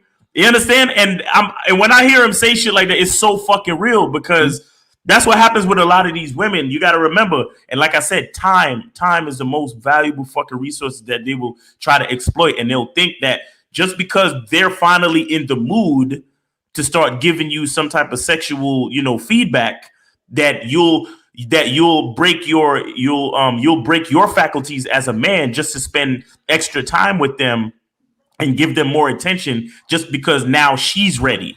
You understand what I'm saying? So these are things we got to keep in mind as men, man. And you got to realize that, look, it's cool. Slim Thug, if you're on the Bad Boy Show, Slim Thug said it's not thirsty to like pictures on Instagram necessarily, especially if you're doing it from an honest place. But what I'm saying is, for you motherfuckers who you sit there for 2 hours looking at every fucking Instagram model's picture and commenting with the googly eyes and, oh my God, yo, you so fine, I want to marry you, and all of this shit. That's 2 hours that you could have spent working on your purpose, working on your business, doing some other shit that could have brought you something more substantial in your life. That's all I'm trying to say. You understand? Like, so watch your time, man. Watch the attention that you give to these hoes. Watch the attention that you give to a bitch that you fucking, because a lot of niggas think that, oh, just because she giving me pussy, whatever she wants from me is all right. No, it's not all right. It's not all right for you to spend 2 hours on the phone with no bitch. Fact. In my opinion. You understand? It's not all right for you to fucking, keep a date going past a certain time. Like, cut the date short and let that bitch miss you till next week. There ain't nothing wrong with that. You understand? Make her fucking text you and show that she appreciates your attention, that she appreciates your time. You understand what I'm saying? So I'm just saying, guys, like, don't be amazed by spending time with a woman, because when you're spending time with a woman, your time is still running the fuck out. You get what I'm saying? Yeah. So keep that shit in mind. Look, I'm gonna make this short and sweet. Men give attention for sex.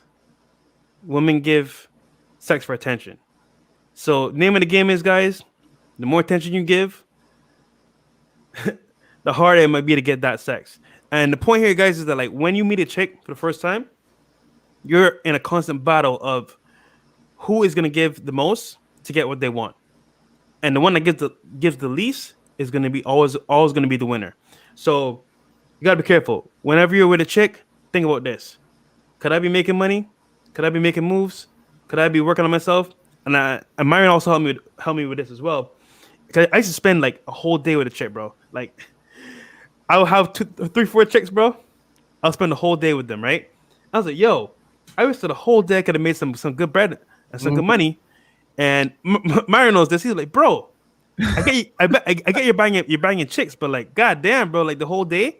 Yeah, he had good I'll tell you this though, Fresh. Like you have a great retention rate with these chicks. Like they love you, bro. Yeah. But nah, fuck that. We got the Fresh and Fit podcast. We got more stuff. So I be telling these. Go ahead. We got a call. Y'all want to take this call real quick? Yeah. Yeah. Did you want to talk about retention real quick, Lakar, or did you want to do the caller? Oh no, we just do the caller. Yeah, we can call it. Yeah. Okay. Go ahead, caller. Come in. All right. 954. What's popping? Who's this? Got South Florida in the house. Hey, yo, what's up? Can you hear me? Yeah. What's going on? Yeah. Hey, what's up, guys? Yo, first of all, man, just loving the live stream, man. Keep it up, bro. It's literal gold mine right here. But I was just wondering, wait, can you guys still hear me? Yeah. Go ahead. Yeah, we can hear you. Okay, all right. Because I know you guys were talking about like kind of the leverage battle between like pussy and your success and money, right?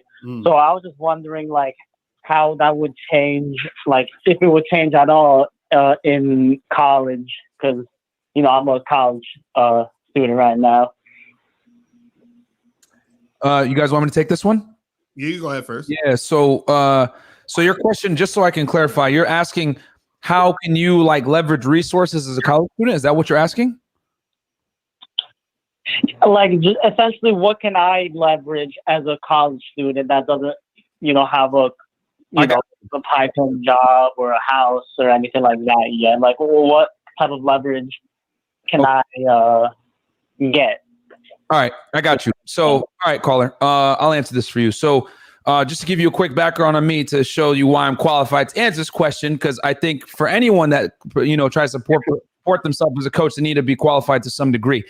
I was a Division I athlete in college. I went to a D1 school, Northeastern University in Boston. Okay, so the thing with College Game, and we break this down on our Patreon. You got to get on our Patreon, bro. It's $5. Get in there. And we did a 20-minute video just on young guys in high school and college how to get girls, because it's a different game. Yep. But to quickly answer it for you here, so guys can get a little bit of what we're talking about.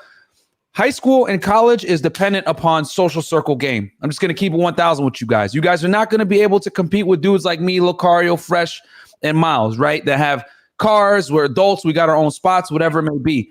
So the only way you guys are going to be able to compete, younger guys, is you're going to have to really leverage status on campus, okay? Or your high school, okay? Whether you're an athlete, you belong to a fraternity, you're a cool guy that's a part of a certain club, you're throwing parties, you need some kind of status on campus or your social circle to create an aura that women are going to want to deal with you, okay?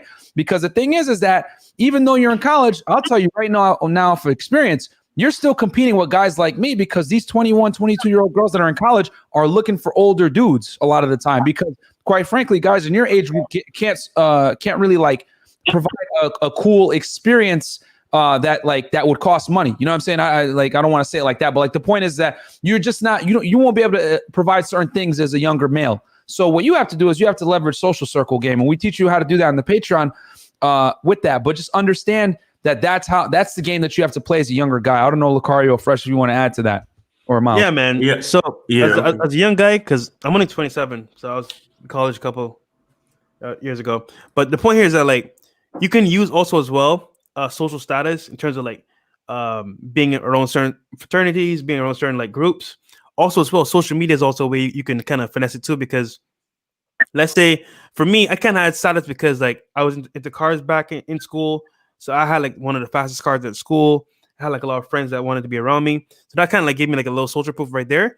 But if you can't have that, what some guys don't, you could always create it on social media, and you could do it. Let's say you're good at guitar, play the guitar, put some videos online, say, hey, you know what I'm saying? This is me online. Look at me, blah, blah. So you could kind of like finesse it by showing value on social media, just because everyone's on social media anyway. So, hey, you're pretty cute, blah, blah, blah. What's your name? Oh, what's your Instagram? Boom. You got a video you playing guitar. Oh, I didn't know you play music. Yeah, I play guitar. Here's some videos, whatever.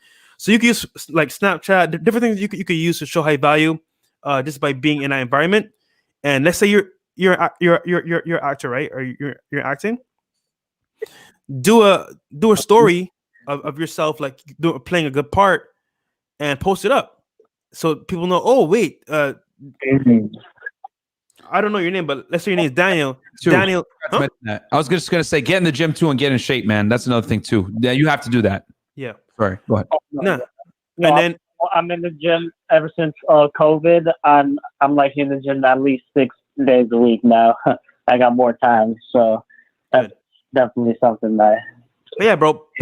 Post your life online, bro. Post the highlights of it, the good parts, and girls are gonna see that the more you engage with them online as well. So that's just my tip. Oh, that's I was gonna say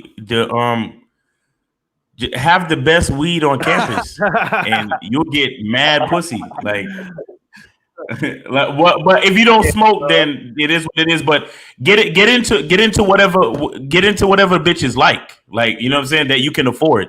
Like if it's weed, then that's cool.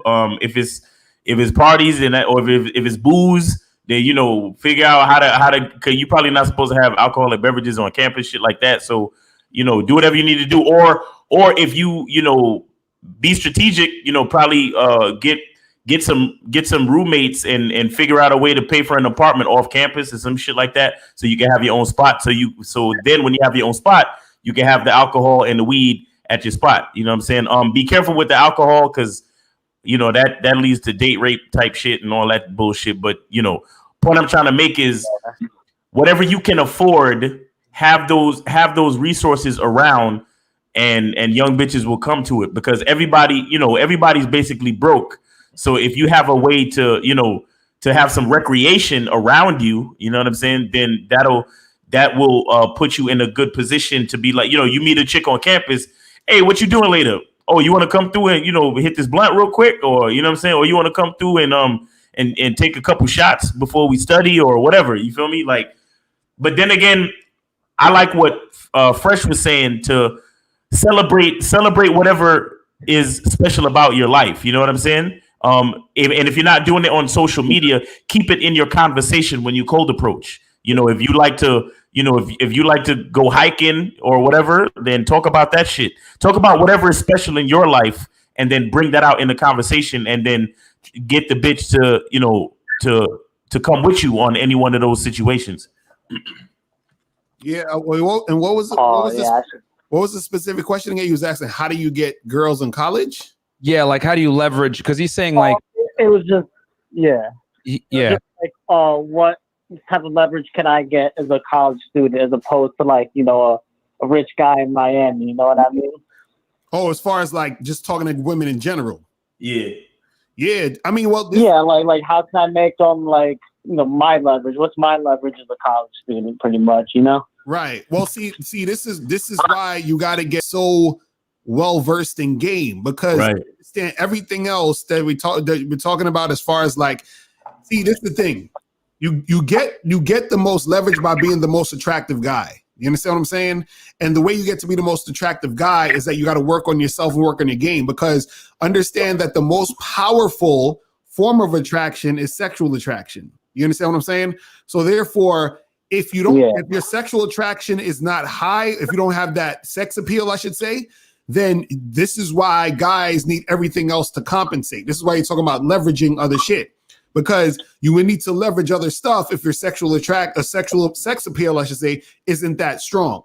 So what I'm saying to you now, since you're a college student, and this is what you want to get a basis of, you want to make sure that your sex appeal is on point. So in order for your sex appeal to be on point, the easiest ways is to, you know, step up your appearance and step up your behaviors. You understand what I'm saying? And so once you're working on that, stepping up your behaviors, and you're becoming more sexually attractive, then everything else will be extra. It'll be on top of everything. So you'll be the sexy guy with money, the sexy guy with the car, the sexy guy with the house. You understand what I'm saying? With all that other shit. So make sure that you're leveraging, make sure that you're the attractive guy. So that's going to be your leverage. So no matter what you have that's material, it's not going to matter at the end of the day. You see what I'm saying? It'll be a bonus. You see what I'm saying? So that's what I would say. Focus more on working on your mouthpiece, working on your appearance, and just working on your overall charisma and behavior when you're around women. Because that's and right now, since you're young and you got that energy, this is the best time to really work on that. So when you add stuff to your situation, it'll just be even more on point. You feel what I'm saying? Right. That's facts. Phone lines are lighting up, people. So yeah, Lucario, go ahead and manage it. Guys, Lucario's managing the phone lines. We'll answer everyone's questions. All of you are going to get on the show. Don't worry. We will hang out and help all you guys out. We'll just have to keep the answers quick and keep your question quick. Yeah. Get right, guys, please, so we can help more men. Go ahead, Lucario. I know you got it. So appreciate the call, 9954. You're going to holler. Peace. All right. Yeah, man. Thank you. Oh, my bad. I cut him off too quick. All right, let's go to, hold on. This better not be a troll, goddammit, with these 111 numbers. What's poppin'? Who's this? You. Boys, is this me? We are 111. What's going on? Who's this? I'm calling all the way from Australia. Okay, cool. What's going on? What's up, man? What up? Shout out to Australia, man. We got people from all over the world, bro. What's up, man? What's going on? No, man. Hey, it's great down here. If you like Miami, you're going to love it down here, man. The girls are awesome. Beaches, the life. Anyway, I won't bore you with that stuff. Question for you boys. If I see a baddie on the street, like, poor, goddamn, absolutely gorgeous, why do I feel so shit and so awkward, like going and trying to talk to her compared to some, average looking girl? And like, how do you get across that? I feel like if you're looking at the real top tier girls, they're just so unapproachable. What's your advice? Well, it's a good question. Go ahead, Lucario. Go ahead. I'll say this. It's because you think she's better than you. You know what I'm saying? That's the main issue. And the reason why you don't feel that way about the other average girls is because you think you're better than them. So the key is you got to understand that you're better than all of them. You feel what I'm saying? So that's going to alleviate all of that, anxiety and stuff. You understand what I'm saying? Because they seem unapproachable because in your mind, you think they're harder to get or that you won't get them or that they won't like you. You understand what I'm saying? Now, every situation is different. Every circumstance is going to be unique. So you'll never know if a girl and you are going to click or is going to go down unless you approach and interact with her. But you should always, before you approach any woman or even, thinking about all that stuff anyway, you should already have it in your mind that you're that dude, that you're awesome, that chicks want to fuck with you. Like I always assume every girl I talk to wants to fuck me. You understand what I'm saying?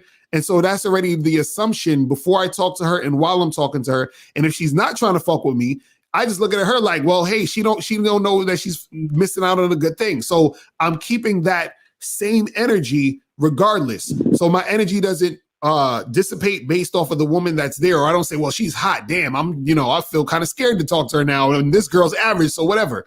You got to have that same energy with all of them. You understand? Like we have a t-shirt and the t-shirt, it says, I'm God to these hoes. You understand what I'm saying? So basically it's like, I'm above all the bullshit. You feel what I'm saying? Meaning I'm not scared of any one of them. You understand what I'm saying? Like I don't look at I always look at they're getting more of an upgrade dealing with me than I ever will dealing with them. Do you understand what I'm saying? Now I see that they have value because they do, but my thing is that I'm bringing way more value to the situation because first of all, let's keep it simple.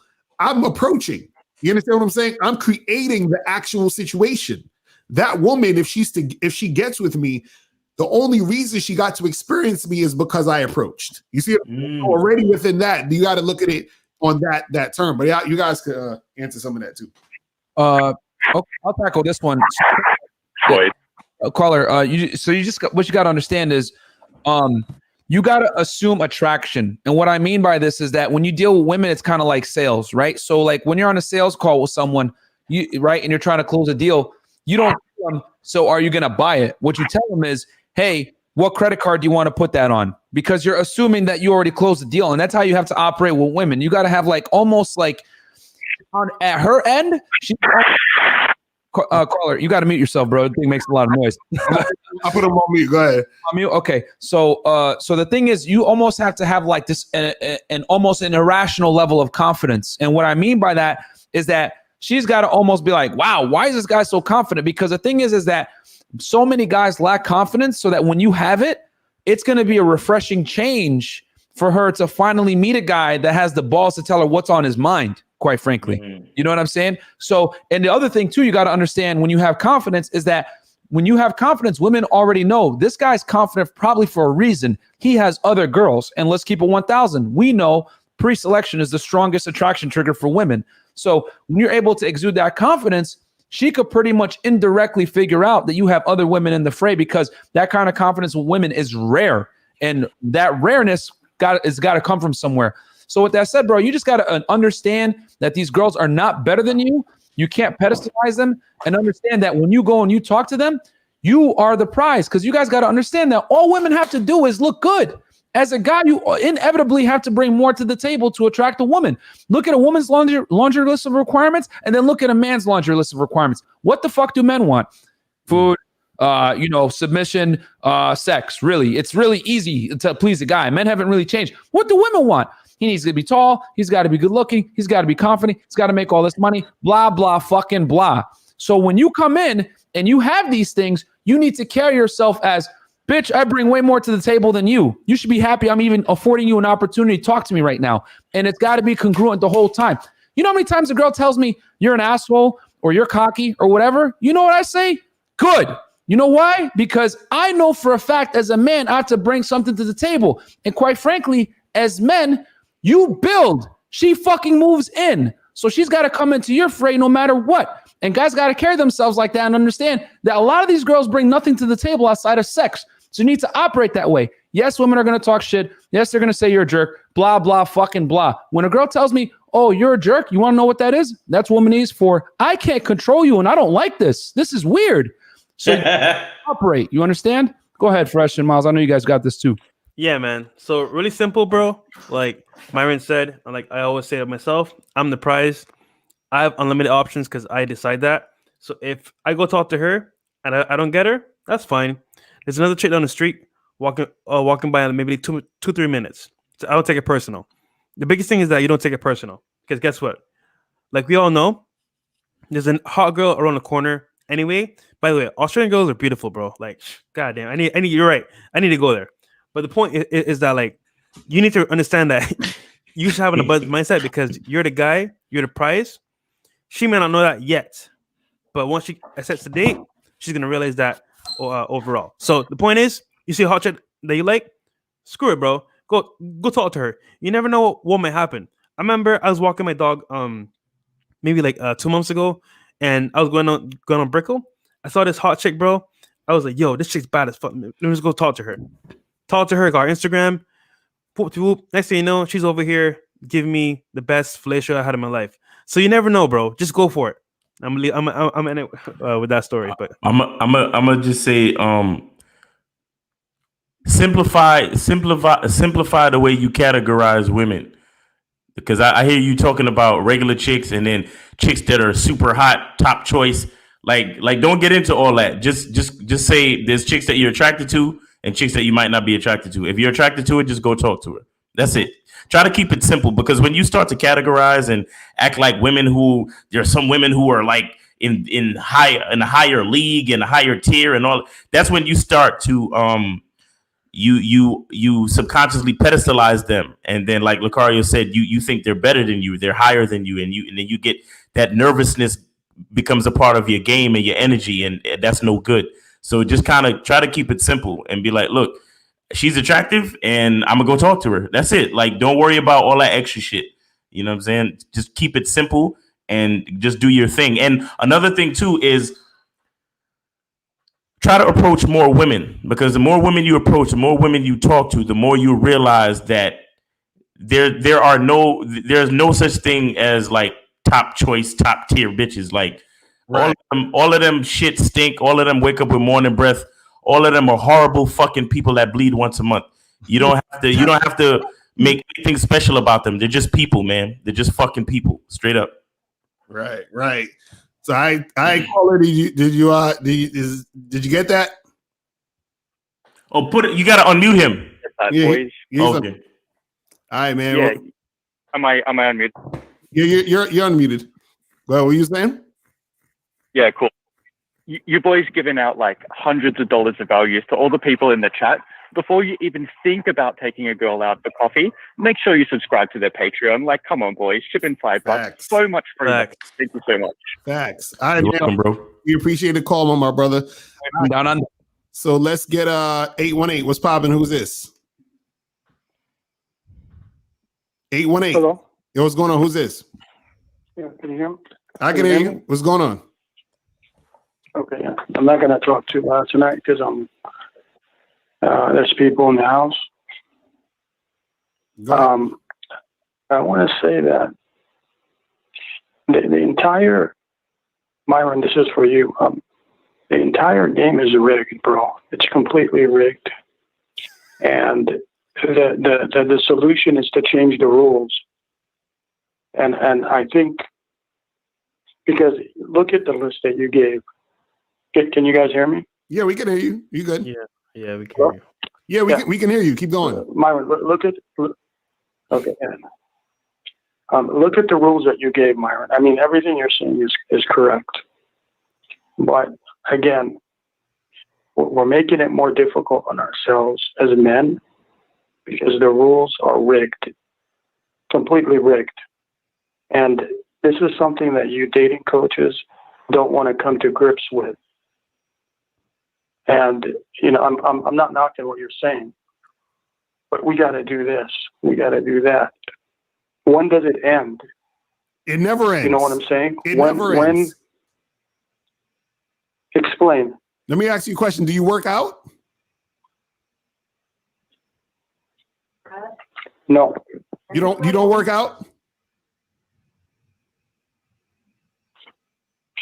No. Okay. Do you pay bills? Hold on 1 second. This nigga. Yes. He Yo. said something about people in his house, and he can't really talk that much. This thing sound black pill as hell. Yo, well, I'll just make this simple, bro. The lights don't run for free, motherfucker. You know what I'm saying? Like, you got to understand that every day dues need to be paid. As a man, there's always a burden of performance, bro. You don't get the benefit of sitting back and letting shit just happen off your beauty. You don't get that, okay? Men must create, okay? Because let me tell you something, dude. You got to understand. You're on this earth to procreate. You're here to try to, fornicate with the most attractive women you can. Let's just keep it 1,000. We're here to continue our legacy, okay? So the thing with men, though, that doesn't go on with women is that for men, if you don't produce, you don't get to reproduce. You understand? Consequences to being a loser as a man. There's no consequences to being a loser as a woman because no matter how low value you are as a woman, how little you bring to society, there's going to be a guy that will stick his dick in you and still allow you to continue your lineage. Men, on the other hand, have to fight for that. And the problem right now is that you're being a fucking BAN, a bitch ass nigga, and you're saying, oh, I got to fight for what I want. Oh my God, I got to compete. Bro, well, I'm going to keep it 1,000 with you. You need to stop being a little fucking bitch and understand that the rent is due every month on the first of the month. The lights don't run for free. If you want to be a top tier guy and get bad chicks, you got to work, okay? And if you don't, that's fine. Continue to fucking watch porn and whack off and play video games and live your existence and understand that you're never going to have a son that's going to love and respect you. Deal with the fucking consequences of your selections in your life. I'm tired of soft motherfuckers like you calling in, talking shit, making excuses. Oh my God, that's rigged. Oh, women, this, I preg me that. We don't cry out here, bro. We come up with fucking solutions. We're not here to sit here and complain about women. We're here to teach you guys how to deal with them so that you don't get fucking fleeced. All right? So if you want to cry, go on the Black Pill fucking channel and shut the fuck up. I hate soft motherfuckers like you, bro. If I saw you in person, I'd probably shove you. Just let you know that there's consequences to being a bitch ass motherfucker. So, Mike. It's all good. Mike, It's all good. Mike, Oh, you're soft. I don't know why you're so upset. Mike, No, I'm not fine, dude. I'm doing fine. Trust me. Fine. Mike. Go ahead. Mike, you asked when does it end? Go ahead. What the answer is it never ends until you die. You understand what I'm saying? That's the point. You're always gonna have to do the thing. I have a question for Mike. Mike, hello. Yeah, go ahead. Go ahead. Yeah, Mike. I heard you say you have to change the rules.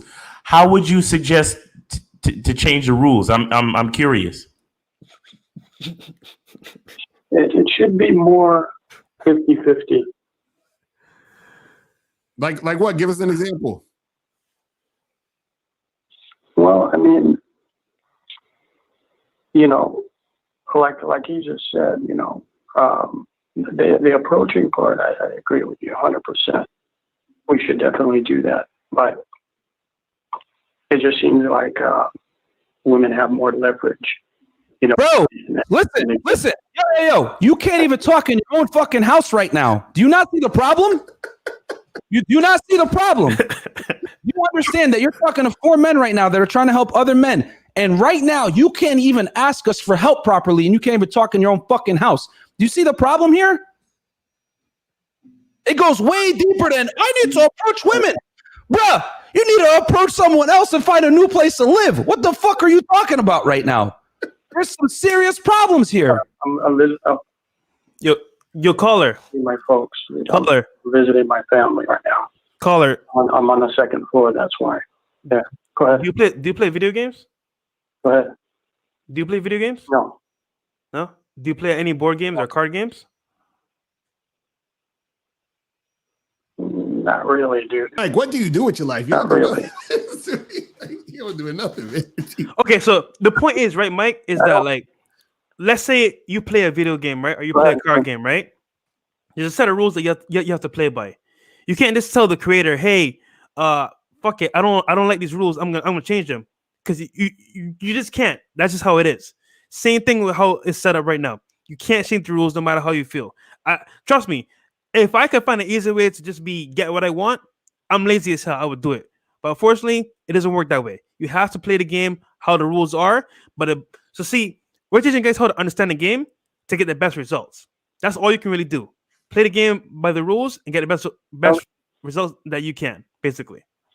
Caller, I'm giving you tough love right now. You got to understand. This is no. Listen. No, it's all good.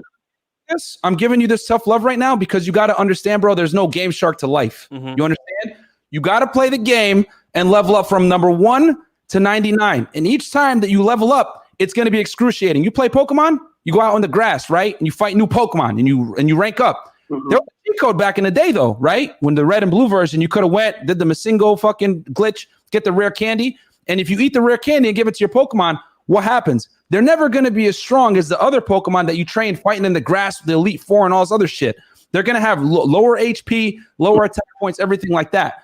Right now, what you're asking us is to give you a Masingo cheat so that you can level up. Even if we had that for you, you wouldn't grow as a man and you wouldn't become better long term. You understand? The thing is, man, you got to just deal with this. The fact that this is the reality. As a man, you have to become, bro. There is no changing the rules. There is no Game Shark. And quite frankly, if there was a Game Shark, I wouldn't give it to you anyway because I know you wouldn't learn how to play the game correctly. So you must become as a man. I'm giving you this tough love because the reality is this. Society doesn't give a fuck about you. Nobody gives a fuck about you. And quite frankly, if you died right now, no one would really care. Maybe your close family members, but then they forget about you after the Hennessy anyway. So the point is this, bro. You live once, okay? You're going to choose if people are going to remember you or people are going to forget you after the liquor is fucking done, all right? What you choose in between that time is up to you. Right. You can't change the rules is the point. You have to learn the rules and then learn how to use them to your advantage. How old are you, man? How old are you, bro? Miles, I don't want to. I'm anonymous, bro. Okay, all right, that's cool. That's fine. That's fine. I disagree. Listen, I disagree with you, Myron. I heard you. I 100% disagree with you on some things. Okay, that's fine. I agree with you, bro. But that's fine. I'm gonna live and die by my decisions, bro. But I respect what you said. You have a good one. All right, man. Take care, All Mike. right, peace, man. Be safe, bro. Okay, Man, I feel so depressed after that call, nigga. God damn. we got 3 more people to get through real quick. Yeah, let's do it. We got King Riches in the chat, by the way. Yo, shout out to King Riches, man. Go buy his Shout merch out to King Riches. right now. I got a shirt. It's real nice. Power. Shout out to King Riches. So 501, what's popping? Who's this? Hey, this is Ryan calling from Denver, Colorado. Can y'all hear me? Yep. You. Yeah. Denver, Colorado got that good weed. And that good pussy. Sorry, Man, I'll tell you what, after I moved from Arkansas, the pussy in the weed is really good. I ain't gonna lie. hell yeah. Call is like my question. Yeah, like my question is, so like I think the second to last caller, he was calling about he was from college. My current situation is I'm 26, just getting out of college, and I'm kind of at that age range that like all I did was really study. Didn't really learn anything about like women and stuff like that. Do you think it's like still worth it for me to like, because I'm in a college town, is it even worth it for me to like, deal with these college women? Because I'm starting to notice that the dates I'm going on are more with like women in their like peak sexual phase, like 24, 28-ish. Wait, what's the question? What do you want? Like, is it worth dealing with some of these like college girls that are like 18 till like 23? Because I'm starting to notice like their attention span is pretty bad.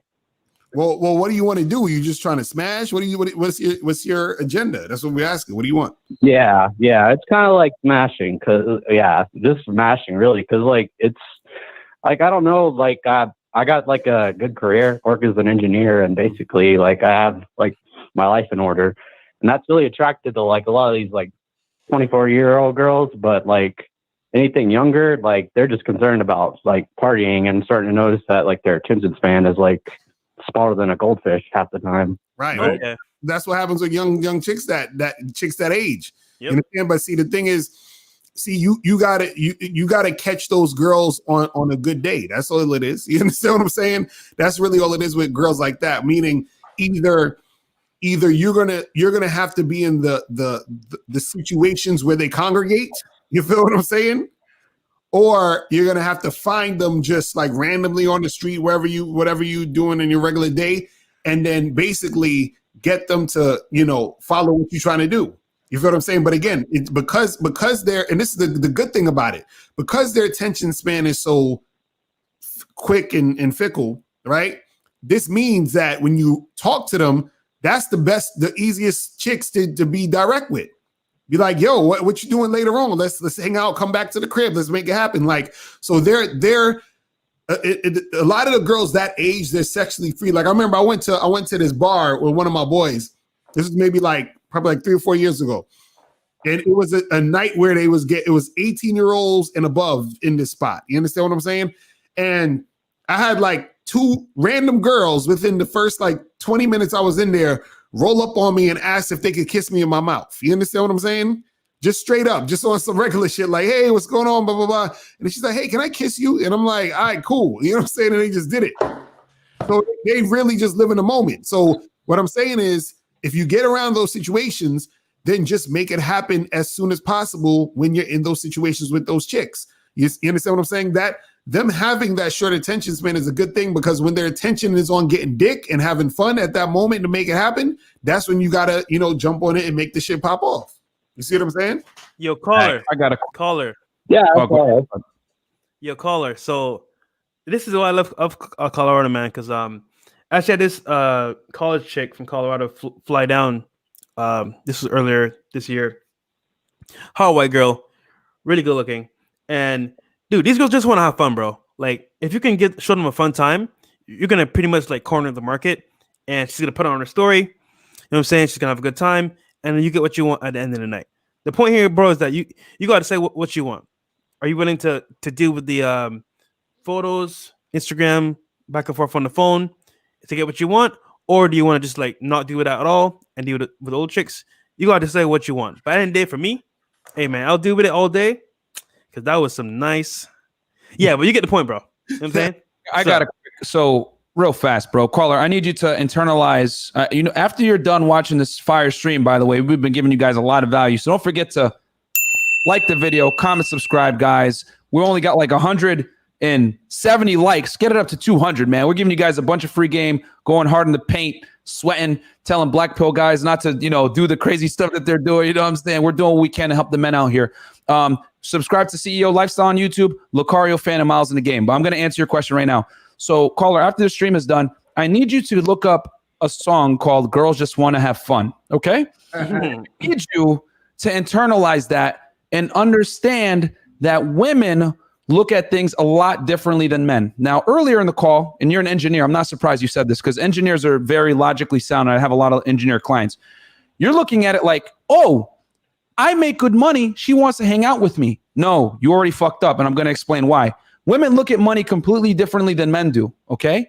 Men look at money from a hierarchy standpoint. I earn this much, I'm this point in society. Women look at money as a means to an end, okay?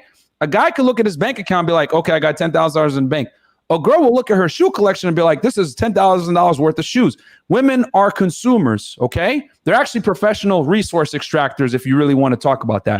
But the point I'm trying to make is that women value experiences over everything else. This is why a majority of people that travel alone are women. A majority of the consumer market are women. This is why advertisers always target women. They're easier to sell to. Now that you understand that they look at money differently, you need to understand that you need to provide a cool experience, and that doesn't necessarily need to cost a lot of money, especially with young girls. Young girls especially want to have fun. That's what me and Fresh deal with all day here in Miami. Girls are on vacation, whatever it may be. They want fun guys. So you need to be fun. And a part of being fun is doing cool activities, bringing them along with you to do these cool, fun activities, and being a cool, down-to-earth guy that is fun. For example, a lot of guys make the mistake and talk to women about money overtly. I'll give you an example because this is how men learn. They have to see examples. If you tell a chick, I made $5,000 today on the stock market trading, she's not going to give a fuck. You understand? She's going to be like, oh, because women don't really care how money is made. Okay.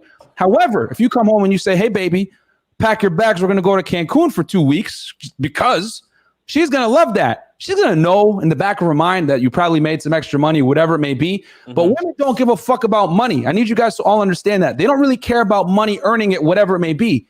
Women love the experiences and the freedom that money provides. This is why if you date strippers, right, which I've dated a bunch of them, they'll make $1,000, $2,000 a day and not work the rest of the week. Why? My bills are covered. I don't care anymore. Men, however, make $1,000 a day and be like, bro, if I do this for a week, I'll make $7,000. Fuck yeah. Because men understand innately that their values derive from what they produce.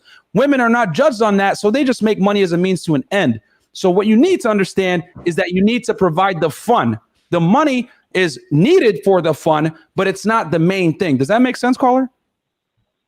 That's heavy game right there. Yeah, that makes perfect sense. And one of the pickup lines that I do is, hey, are you a spontaneous type? Want to go skydiving tomorrow? And that makes so much sense, like when you mentioned that. Yeah, girls just want to have fun, bro. That's what you got to remember. They don't care how much money you make. They don't give a fuck that you're an engineer. Whatever you do not tell a woman. For the guys in here, pro tip. I was just gonna say that. I was gonna say that shit too. I'm like, whatever you do, don't tell them nothing about what you do. Yo, class is in session right now, bro. Class is in session. For you guys that have boring ass jobs that earn a lot, accounting, engineers, etc., doctor, even like if you're like a doctor, that's a little different. You can flex that a different way. But the point is, don't tell her I'm an engineer or I'm an accountant. Fuck with her. Be like, oh yeah, I sell drugs, or make some kind of funny joke, whatever it may be. But like, make her work to hear that, man.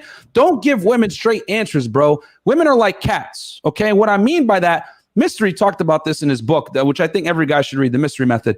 If you give a cat a ball of yarn, the cat will play with the yarn, okay, as long as you continue to pull the ball of yarn away. But as soon as you leave the ball of yarn stagnant, the cat eventually gets bored and walks away. That's exactly how women are. So you constantly have to tease them, and you can't you cannot communicate with women the same way you communicate with men. With men, you're direct. Hey, we got to get shit done, whatever, right? We don't need to have some fluff conversation. Women, on the other hand, don't operate that way. That's why they like to gossip. That's why they love stories, all this bullshit.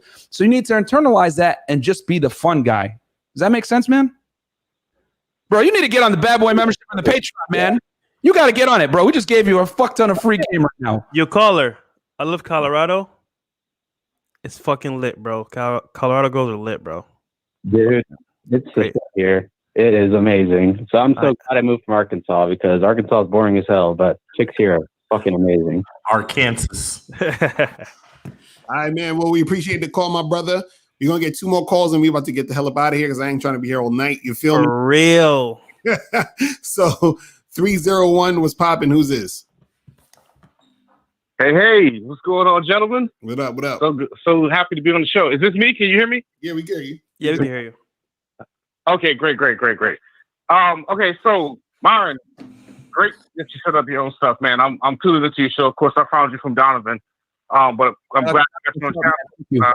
I'm tuning in. My question is, at what point would you say it's okay to just kind of just cut a chick off based on the time wasting issue, based on the number one thing that you guys mentioned earlier, which was time exploitation. And that inherently we have to give up some of our time because we have to do the initial meet and greet, initially maybe go out or whatever. So some of that, you're giving up some of your time for that because of course we wouldn't even want to do that crap in the first place. But at what point where you feel like, okay, I know for a fact she is just wasting my damn time. And I'm about to just ghost her because I did this. And the reason I'm asking this question is because I actually did this. I ghosted this chick. And sorry, I'm out of breath because I was nervous waiting on hold, but I can't even talk to you now. No, it's okay. Yeah, listen, caller. We're going to have to ask you a few questions because there's always, hold on, caller. Yeah. For us to give you the best information, we're going to need to know the story full end so that we can dispense the best information. And a lot of guys like to lie or downplay whatever they do. So I'm going to ask you a few questions. Have you had sex with this woman yet? No, but I wasn't asking particularly for this woman. I was asking in general for every woman. But we can't stay on topic though. We can't stay on this one scenario with her. No, I haven't. Caller. Listen, bro. Listen. Caller, listen. You're not doing anybody else a service asking questions for other people. You need to ask for yourself for your specific situation because the only way we're going to be able to give you the best advice is we need to know your situation because game is not black and white. I want everyone in the chat to understand this. Game is not black and white. The reason why men struggle with women so much is because you guys want a fucking guidebook. And quite frankly, there is no guide. It comes from experience, and you need to be able to interpret the situation, make an informed decision based on your knowledge and experience, and act accordingly immediately. And the thing is that factors are coming in all the time that change the scenario and the situation. There's things on a first date you would never fucking do that you could otherwise do with a chick that you respect and you've been dealing with for a time, or vice versa. So the reason why we need to know exactly what the hell is going on so that we can give you the best advice. Don't ask questions for anybody else, bro. You need to ask questions for you. Okay? Right. Yeah. And again, I'm not asking questions for other people. This is like a general rule, like an iron rule or something. But here's the thing, bro. There's no absolutes. That's what I'm trying to tell you. That methodology of thinking is gonna fuck you up, man. There's no absolutes. Things always change. Like game is not black and white. That's what I'm trying to tell you. Have you slept with this girl, and how many times have you went out with her? You said no. How many times have you went out with her? We went out twice. Okay, so she didn't want to fuck with you on the second date. My house. What was that? And she been in my house. She was in my apartment for 3 days. What? Okay. Hold on. We need to see the truth always comes out, man. So let's break this down because we ain't gonna clown you. We're gonna figure out the problem here, and we're gonna advise you. This is why I need you guys to be honest when you call in. We ain't gonna clown you guys. Just don't fucking lie. So to break it down a little bit, obviously I clown myself. Go ahead. No, okay. So tell us the truth here. So what happened? You took her on a first date. You let her sleep over or some shit, or was this on a second date? How did she end up at your house for 3 days? First date, took her home that night. We went out again 2 weeks later. Then she came to my house, but she stayed over there. She didn't give it up. The second day. I think that on the third night I took her home, and that was the ghosting part. I was done with it. I wasn't gonna give her. Why was she at your house for more than? Why was she at your house, bro? Please get into that. I didn't want to pay for a hotel, and I figured I wanted to come back home and fuck her and Yeah, pretty much. No, but for 3 days though, what were y'all doing for 3 days? Nothing. My man was trying to be Jesus. Wait, hold on. Yo, he was trying to be Jesus, bro. Stop. No. Hold up. Caller. What's your name? I'm not. You guys got my name off call ID, but I don't want to give it out. Okay, whatever. All right, so I'm gonna just call you caller then. So caller, second date, you had a bitch come to your house and stay at your house. So on the first day, she didn't want to fuck you, and you let her stay at your house for a second date and a third day. Is that what you're telling me? First date, one night, I took her home. We didn't go to any hotel or house or nothing. We met her for a second date, which was 2 weeks later. That was the date that she came to my house. Right. And then you said she didn't want to fuck you the first day. That she was at your house. Yeah, that first night we she didn't want to fuck. And she actually told you, "Oh, I don't really want to fuck." She said that? No, she made it pretty apparent. Like she kind of like, was stiff. She didn't want to. Okay, fine. So the second day. Second day. Tell me what happened on the second day. Hello? Yes, on the second day that she was at your house, what happened, sir? Nothing. Oh, we didn't do shit. We just basically, she cooked food or whatever, and I thought I was gonna get something that day because I tried to get it started again. We were laying together and horse playing and rubbing, and I'm feeling on her and shit, and she just didn't. She wouldn't budge. Did you kiss her? Y'all was kissing? I don't like kissing. Nigga, she sound homeless. Nigga, she sound homeless. Caller, how'd you meet her, caller? Like, I want to really figure this out. How'd you meet her? I met her through online dating, OkCupid. Okay. Now, what do you do for a living, and where do you live? Okay, so I was living in the DMV, the DC metro area. Okay. And I'm a IT person. I'm working for, if you could think of the top 3 tech companies, I'm working for one of those companies. Okay. So you earn probably well into the 6 figures then. Yes, sir. And do you have a nice home and a nice, pretty much a nice lifestyle? I'm assuming she saw this about you on your profile. Yeah. Pretty moderate, Okay. How old was this woman? Too many pictures of my home or whatever, but go ahead. How old was this woman that you were dealing with?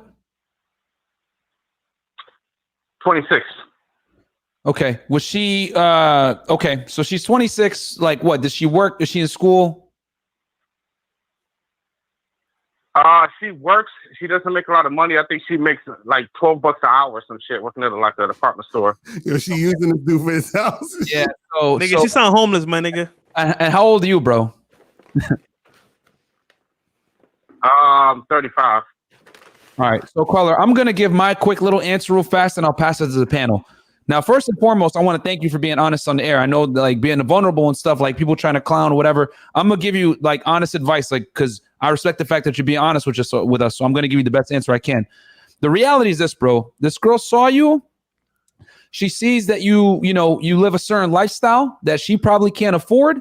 She sees you as, okay, this guy has some money, whatever it may be. And quite frankly, she was used you, which is one of the things that we talked about on the show today, which is like a woman using you for resources, etc., comfort, whatever it may be. Because the thing is, bro, the big red flag is she didn't want to get physical with you, yet she stayed at your house for a long period of time. So what that tells me is that there wasn't much sexual tension and she felt too comfortable. Because anytime a woman, because let me tell you something, right? I'll give you an example. If a girl comes to my place, right, and she doesn't give me sex, I immediately let her know that that's not acceptable, right? And I do that with my mannerisms. I start retracting attention. I start becoming colder, etc. Basically, what I'm conditioning the woman is that if you withhold sex from me, I am going to punish you and make you feel stupid for doing so. You didn't do that. So she felt comfortable staying there for 3 days. A girl should feel super awkward to the point that you could tell her, get out, and she's going to get out. Like, I don't let a chick, because the thing is, when she's standing at your, She tried to leverage sex against you for some kind of compliance, whether she's going to say some bullshit like, I need more time, I don't feel comfortable, whatever. All these womanese terms for, you're not that sexually attractive. I need to figure out how I can fleece you for longer so I can rationalize fucking you. That's what that really means. That's a hardcore, uncomfortable truth when women leverage sex against you. They're telling you on certain terms, you're not good enough as is. I need to fleece you longer so I can rationalize in my head fucking you because you don't turn me on. And your biggest mistake was allowing her to stay. The thing I always tell guys is you can't let women leverage sex against you. And I'm going to talk about this real fast, and I'm going to turn it to the panel. Selena Powell, okay? She lives here in Miami. She's famous for being a thought with celebrities and artists and everything, okay? And she made a name for herself fucking celebrities. She did a whole YouTube series called Thought Chronicles, and I want you to listen very closely to this, right? Her number one rule when she was teaching girls how to sleep with high-value men that are celebrities is do not withhold sex from these men. If you show up to the hotel and you're not about it, they're going to kick you out.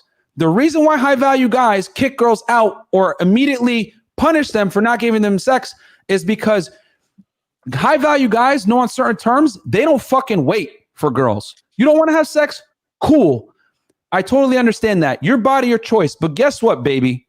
My fucking attention, my choice. Get the fuck out. I'm going to call somebody else. And I've done that to plenty of girls, and I don't lose an ounce of sleep for it because you cannot let women leverage sex against you.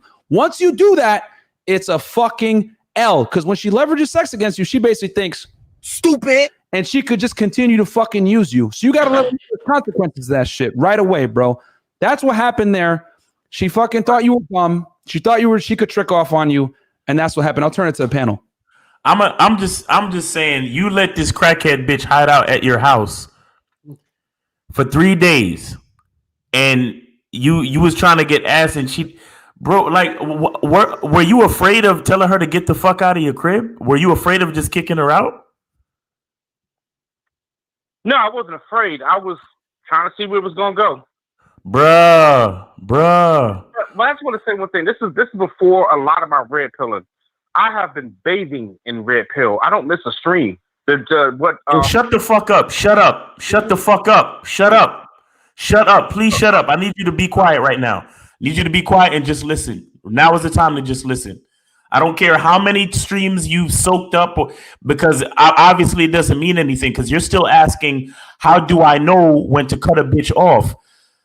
Whenever a bitch is not giving you what you want, you cut her off. Did you, for the first date, did you set the date?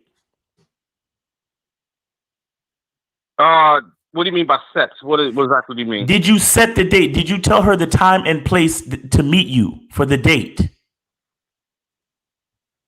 Yes. Okay, good. That's good. That's good. At least you did that.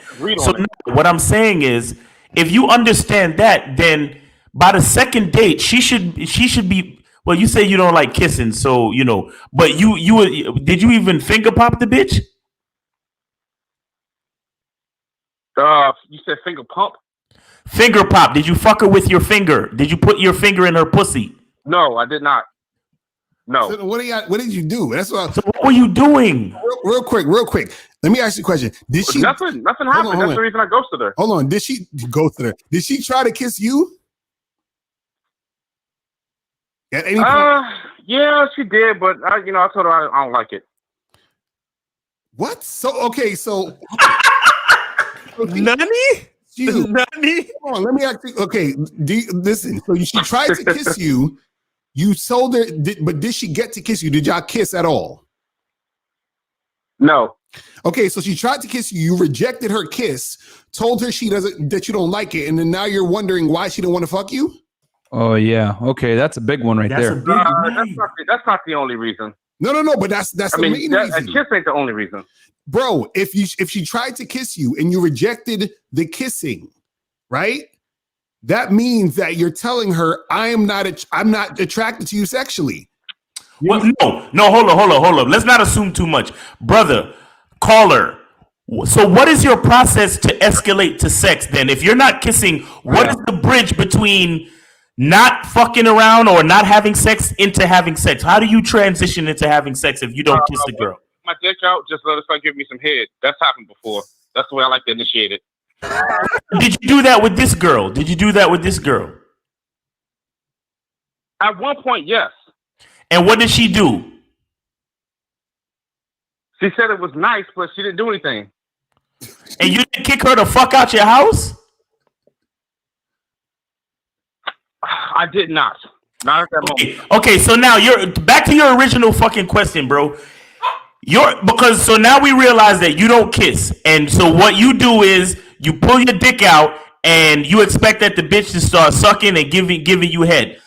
That's when you kick her out. You cut the bitch off, bro.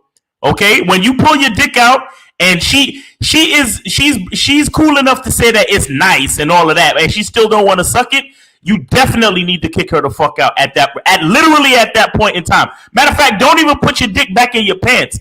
Kick the bitch out with the dick swinging and make her get the fuck out your house.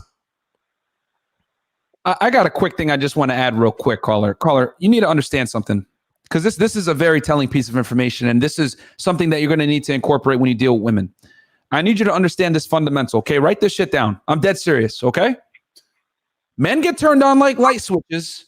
Chicks get turned on like volume knobs. You understand? You got to crank up the volume nice and slowly to the point that she doesn't even notice that you're turning up the heat. You understand? Because you got to understand getting sex with women in general, it's a compliance ladder, okay? So every move that you make needs to be congruent to the move prior. For example, let's say you meet her on a date, you walk with her, you put your hand on the small of her back, then you tell her sit down, then you get to the next location, you start rubbing her shoulders, then you touch her hair, then you touch her face. It's going to be a foregone conclusion, and it makes sense for you to kiss her next, correct? Your problem is that you've been listening to too much Drake, 0 to 100 real quick. You can't do that, bro. It doesn't work like that. You understand? You got to nicely escalate. Because here's the thing, when you do stupid shit like that, pull your dick out right away. That says a lot about you as a man, that you're sexually inexperienced with women. You understand? Because the fact that you took her out on a second date already shows that she doesn't look at you sexually like that, regardless. So you need to get your approach, situated to the situation that you're in. If you're at a Cancun fucking party, right? Rolo always talks about the phone party, and the chick is feeling you, whatever, hot and heavy. Yeah, you could pull your dick out. You know, it's a fucking spring break, or the girl's lit, she wants to have fun, cool.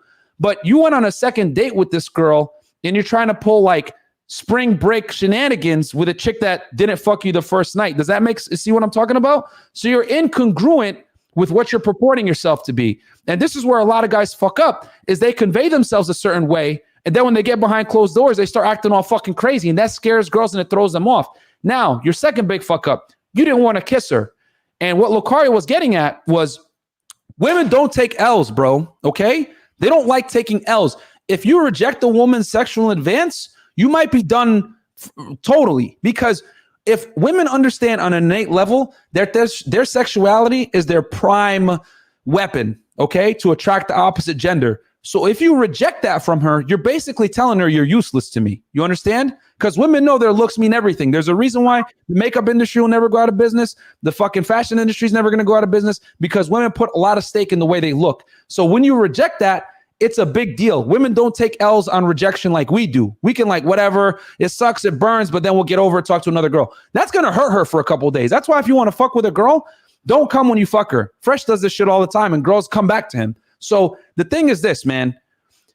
You made a bunch of mistakes here, okay? Number one, you rejected her kiss, so she was already like going to be turned off from that, because you already this is the second date, so she's expecting something. Number two, you randomly just pulled your dick out, which just shows gross, social calibration, like a lack of social calibration skills. And quite frankly, then you allowed her to stay at your place after she did that shit.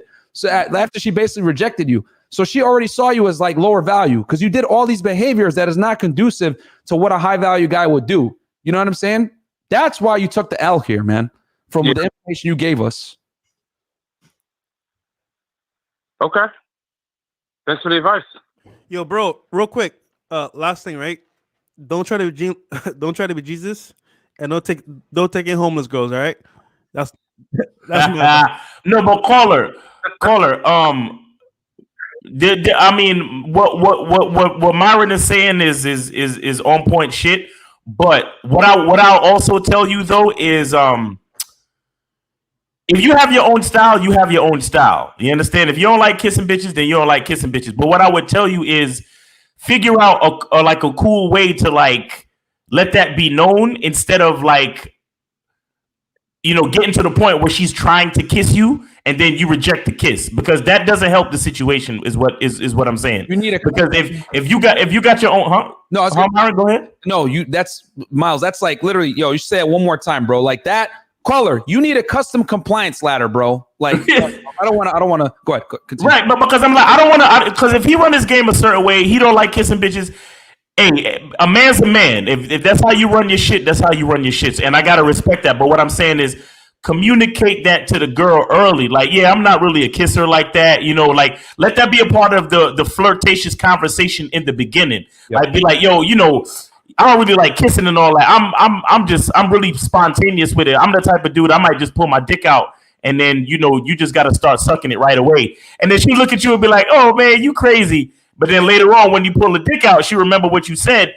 You're better off in the situation. You understand? But so, you know, just be a little bit more communicative, because most girls, like how Manu was saying, most girls, they need that escalation, and kissing is usually a part of it. You understand? But if you don't like kissing bitches, hey, there's nothing necessarily wrong with that, because chicks do crazy shit with their mouth. Now, I'm actually curious as to know why you don't want to kiss chicks. Exactly what he just said. Because what? Because what? I mean, because you think they suck too much dick. I kind of get something out of it. I kind of don't. I mean, I don't know. Right. Yeah, but that's the issue, though. You got to know why you're doing what you're doing too. You got to know what. Yeah. Because if you're saying I don't want to kiss chicks in the mouth because, you know, they probably be sucking dick, then understand that. All I'm saying is this: understand that the decisions that you make, right, is going to also reflect, or it's going to be directly correlated to your success, but also how much work you're going to have to put in, how much more work you're going to have to put in. Because there's going to be a lot of women that you're going to miss out on having sex with because you're not kissing them. Do you understand? Facts. So understand that. So understand you're going to have to put in more work than the average guy, because what's going to happen is women are going to be like, well, why don't he want to kiss me? And then that's going to turn them off, which is going to make them not want to fuck you. You understand?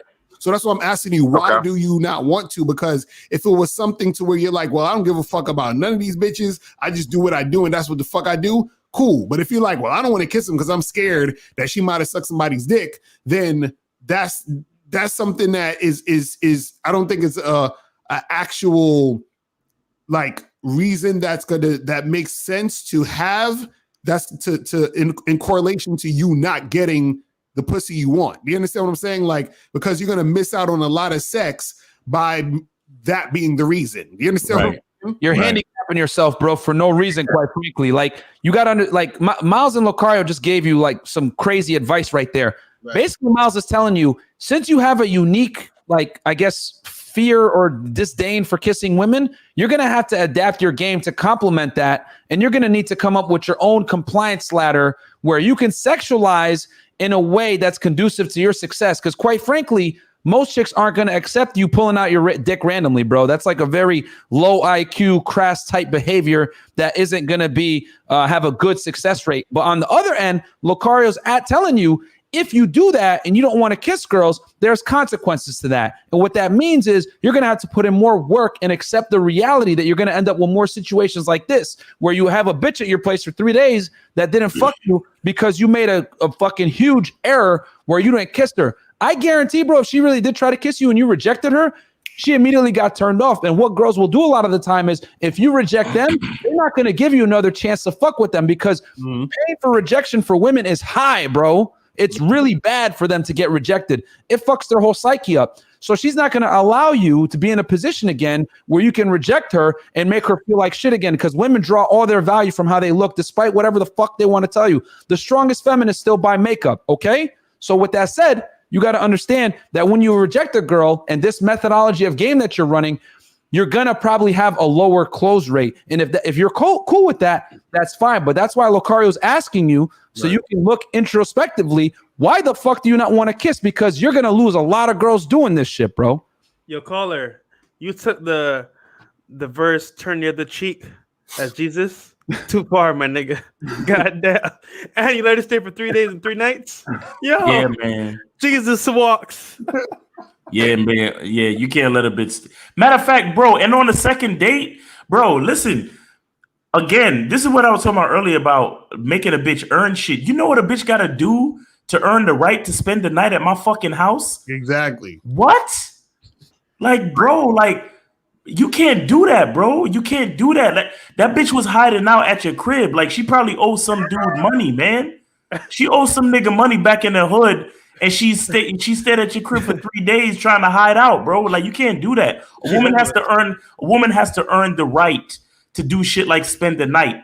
The woman has to earn the right to fucking lay in my bed for too long after we finish fucking even, bro. Like, what? Bro, the only time I have sleepovers is when I bang the chick so much that she's like, she can't move or she can't walk. Then I'll let her spend the night because obviously I don't want to be charged with her crashing her car. You get me? But the point is that like you should not be having no Nigga, even then, nigga. 3 day sleepovers. Bitch, do some stretching exercises in the hallway or what? Mario, is that caller still on the other line? The one after this guy? Yeah, we got one more after this. Yeah. All right. Yo, caller, we gave you a lot of free game, bro. Like, yo, man, good luck, man. Yeah, dude. Listen to what we said, bro. I mean, obviously, we a little bit funny, whatever it is, but like we did give you some gems right there, bro. So get on the Patreon because I'm gonna have to take this joint off. This is way inappropriate. I'm gonna give Lucario a copy so he can put it in his Patreon. But yeah, guys, this is all going. This is Patreon. You guys are catching this live. It's gonna go straight there. So, cool. I'm good, guys. If you want to go to the next one. Yeah, next one. Go. Call my brother. All right, so this is the last call we about to do. 561. 561 was good. Thanks for holding. What's going on? Hey, what's up, fellas? How y'all doing? Chilling. Thanks for holding, bro. No problem. It's worth the wait. I was gonna ask you guys. So first things first, I want to give you guys a shout out for the dropping the gems that you guys have been dropping tonight. It's been real talk for the most part. Real talk. So my question is this: ever since the pandemic, I've been having an issue with, I guess you guys call it spinning plates, really. So my whole situation is this: I lost a number of my team members that manage a lot of the back end stuff. And the issue I'm having with the women that I'm dealing with now is that they're giving me these issues of saying that all I want is sex at this point. So my what I wanted was some feedback from you guys and saying, in reference to how would y'all handle that? How would y'all play out that situation? Well, wait. So you saying the chicks that you fucking with, they saying all you want is sex? Yeah, they're down to that point where they're, after we, do our dealings or whatnot, they're saying that they're feeling like all this is like a sexual transaction. Well, let me ask you a question. Have you been doing other things besides having sex with them? See, that's the issue. Before the pandemic, you gotta try to take them out on a date every now and again or whatever to kind of keep the emotions engaged. No, but so they don't feel like it's just sex for real. But since I lost my team, I've had to take up the back end work basically. That's the problem right there. It comes at literally right now. It comes at the sacrifice. What? No, I said that's exactly the problem right there. That's why I asked you. I said, are you doing anything besides having sex with them? Because the fact that you would take these girls out and do a bunch of other extra shit, right? What happens is that they get used to that. Yeah. And because they get used to that, and then you try to bring it back to the sex, she's gonna be like, well, is this just about sex? See, if you kept it just about sex, she wouldn't ask, is all you want is sex? Because she would know all you want is sex. You understand what I'm saying? But a chick's not gonna know that the chick's not gonna know that her position in your life at the moment is just hooking up if you're doing extra stuff. So you have to stop doing the extra stuff with the girls you fucking with. You understand? If you just want sex. So you don't have to take them out and get their emotions all riled up. You ain't got to do none of that shit. Because by doing that shit, you're making it harder for you to just make it about sex. You see what I'm saying? Well, see, I agree with you. What you're saying is true. Mm. That's one of the main reasons why I keep it to, let's say things like drinks and just kicking it somewhere, grabbing something to eat. Nothing too crazy. I don't do the whole date extravaganza if it's not a woman who's put out a certain amount of value. No, what I'm saying is how many dates. So for example, one of the chicks you've been messing with, how many dates have you been on with them? 2 tops. I almost never go over the 2 range. Okay, and then after that, you just been fucking them, and that's it. Yeah, for the most part, it'll just be fucking, or we'll go get food and things like that. Let's say, for example, she ends up spending the night or something like that. See, wait, Again, what are these doing? What are you doing letting these women spend the night at your crib? Are any of them your girlfriend? No. See, it's the thing. Where I live really far from, like, because Palm Beach is where I live. I live in Florida.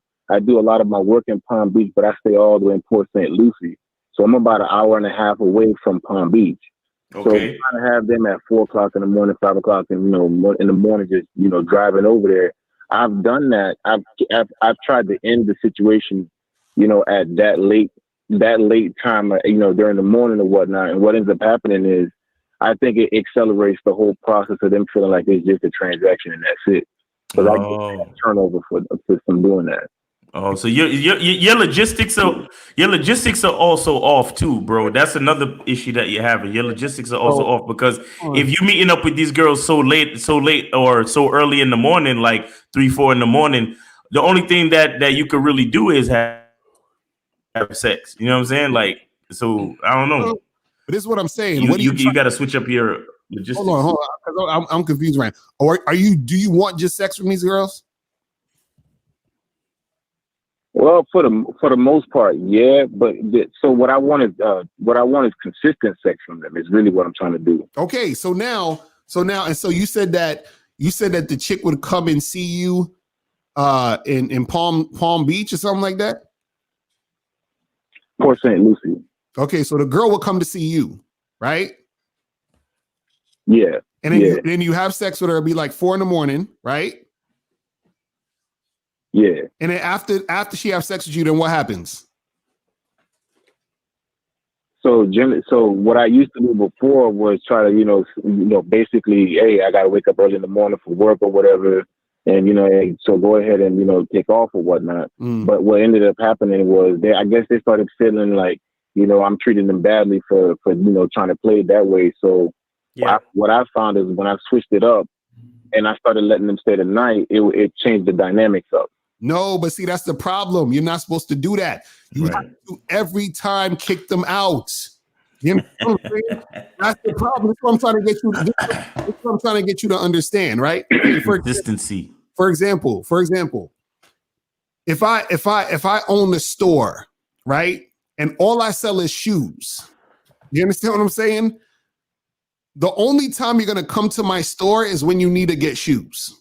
You understand what I'm saying? You're not gonna come to my store if you need to get hats and book bags and pizza and all this other shit. You come here just for shoes, right? So what's gonna happen is that you're not gonna ask me, hey, do all you sell is shoes? Yes, this is all I sell. You already see this. This is what it's always been. You feel what I'm saying? The only time you're gonna start asking me some different shit is if I start, adding fucking, umbrellas and jackets and all this other shit. And then the next time you come to my store, you're gonna be like, so, all you selling is shoes? What about the jackets? What about the umbrellas? I had an umbrella last time I came here. I bought a jacket last time I came here. You see what I'm saying? So now what happens is the girls is looking at you like, well, why are you just trying to fuck me? The last time when we was here, after we fucked, you let me spend a night. We ate some food. We did this. We did that. You see what I'm saying? So what I'm saying is that when you're dealing with each of these women, you have to just make it about the sex, period. I don't care how late it is. Tell her she got to go. You understand what I'm saying? I don't care how hungry you are. Wait till she leaves, then you eat something. You understand? When she's gone. All you do is give them dick. That's it. You understand what I'm saying? And so what's going to happen is this. Yeah. When they get used to that, what's going to happen is that they're going to know that's all that they can get from you. See, the problem is they know they can get other things from you, which is why they're giving you the friction about giving you sex. You understand? Giving you just sex because you've been offering them other stuff. You see what I got a quick. So this is the beauty of this panel. We're going to give you different advice. You know what I'm saying? Because Lucario is 100% right. And I'm going to have to ask you some hard questions right now that I need you to be honest with. Are you ready, caller? Yeah, go ahead. All right, bro. Number one, how many girls are you talking to right now? Roughly about 7. Okay. Do you actually like these girls or do you just want sex? How many of them do you actually really like outside of just sex? Only one. Is that your final answer? Just you only like 2 of them? No, only one. Only one. One. Okay. There we go, bro. That's the answer right there. So let me tell you why this is going on. You've made a fuck up and you're dealing with girls that you don't really like outside of sex, but you're trying to retain them. But the thing is that you've already shown them boyfriend vibes, just like Lucario was saying. Okay, basically you're running a hot dog stand and selling chips and cookies and all this other stuff randomly at other times, and other times you don't have it. So when they show up to the hot dog stand, they're like, "What the fuck? I've been able to get chips and stuff like that before," and you're like, "Nah, I only got hot dogs today." Right. So the thing is this, bro. This is why I tell men all the time, don't fuck with girls that you don't like. And what I mean by this is the girl has to bring something else to the table outside of sex so that you'll want to see her again. Because the thing is this, you should always be aiming to deal with girls that you're not only sexually attracted to, but you actually like. If you fuck the girl, here's a litmus test right here. Free game, class in session. The litmus test is this. If you fuck her and you need her out of your house right after because she annoys you or you don't like her that much or she, God forbid, she's fat, unattractive, whatever it may be, you already lost. You understand? Like I really want to hammer this home, bro, because if you have sex with the girl and you don't want to see her anymore after having sex, you already lost because you've basically had sex with a woman, given sexual access to a woman that was not worthy, that you never liked. You let your you let the fact that you need to get laid override your rational thought. Okay, so you need to only fuck with girls that you want to see, because the thing here is that you want to basically retain a bunch of chicks, and it doesn't work that way. Because the thing is this: women very rarely part with sex without something back from you. Girls always treat sex as a value loaded exchange. Okay, they don't look at it the same way we do. So if you're gonna keep it just straight sex and nothing else, that's one thing. But you better not show that girl any type of boyfriend vibes that will make her come back to you again as an angry consumer and start to give you a headache about not doing the other things, because she's going to grow accustomed to that treatment. Okay. So what you should do is, if you want to maximize retention and have consistent sex, which is the problem that you're dealing with right now, you need to go and source women that you actually like and are attracted to and want to see again. That way, they're going to give you the sex. You're going to be able to share good experiences with them. And you're going to be able to what? Solve the problem you called about. Have consistent sex. Okay? Your problem is that you don't really like these bitches that you're dealing with. You just want to get fucking a nut off. And you don't want to see them after that. But you're doing you're giving them the bare minimum. You're giving them scraps and stuff to try to keep them around. But since you've given them the scraps, they're going to want more, because once you start to open up that appetite, they can't get enough. You understand? So you need to fuck with girls that you actually like. Deal with them, keep them on the roster long term, and you can give them the good treatment because you actually like them. They're rewarding you with sex. You give them the benefit of your presence and that authority, that masculinity, that boyfriend vibe, so to speak, for a day or two, and then you send her on her way and you go deal with the next one. That's how you really want to run it if you want to have multiple chicks. The key is you need to like the fucking girls so it's not a chore for you to chill with them. Yeah, bro. And then real quick, just add to that. I get where you're coming from. The thing about it is, it's not, when I say I don't like them, I'm talking about in terms of seeing long-term potential. A lot of those women, I can already tell they have what they know what they want from me, but they're not bringing enough value to me. In other words, they're not worthy. Caller, you got to cut them down. You got to cut them down. All them at work. Caller, really simple, right? Say it again? I couldn't hear you. Can you hear me? Yeah. To cut all that out, bro, all you gotta do is only smash chicks that you might have a kid with. So for me, I have this new rule, right? Like if I don't want her as a baby mama, I'm not gonna smash her, bro. But I mean, I actually like spending time with her, I like chilling with her. So it doesn't matter if she's there or not. I'm not gonna be upset. So you gotta figure for yourself, bro. Are you gonna put up with chicks you don't have a lot of interest in because you just want to bust a nut, or do you want chicks around you that you can actually have fun with, do dope shit with, and not be bothered by them staying over the night? So you got to decide that factor for yourself. But that's how I work it. Lucario, Miles, you guys got any other last pieces? And we got the super, and then we can end it. Nah, I just say, bro, if you want women to stop, giving you that, oh, you just want sex from me and that's it type of energy, you just got to have sex with them so that they know that's it.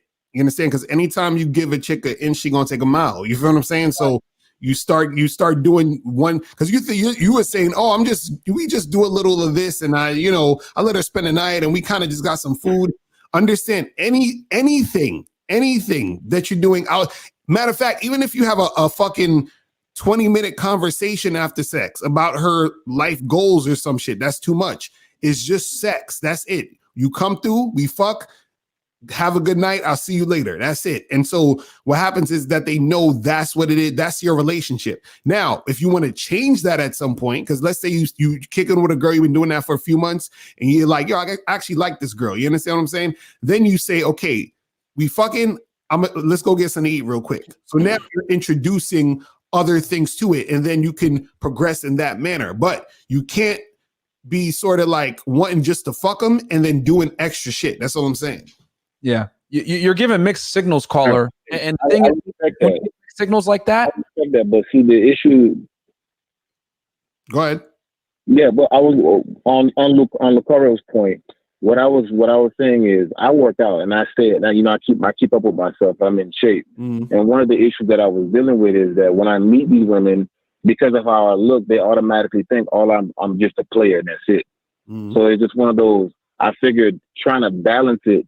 Or you're trying to, get them to not think about it that way.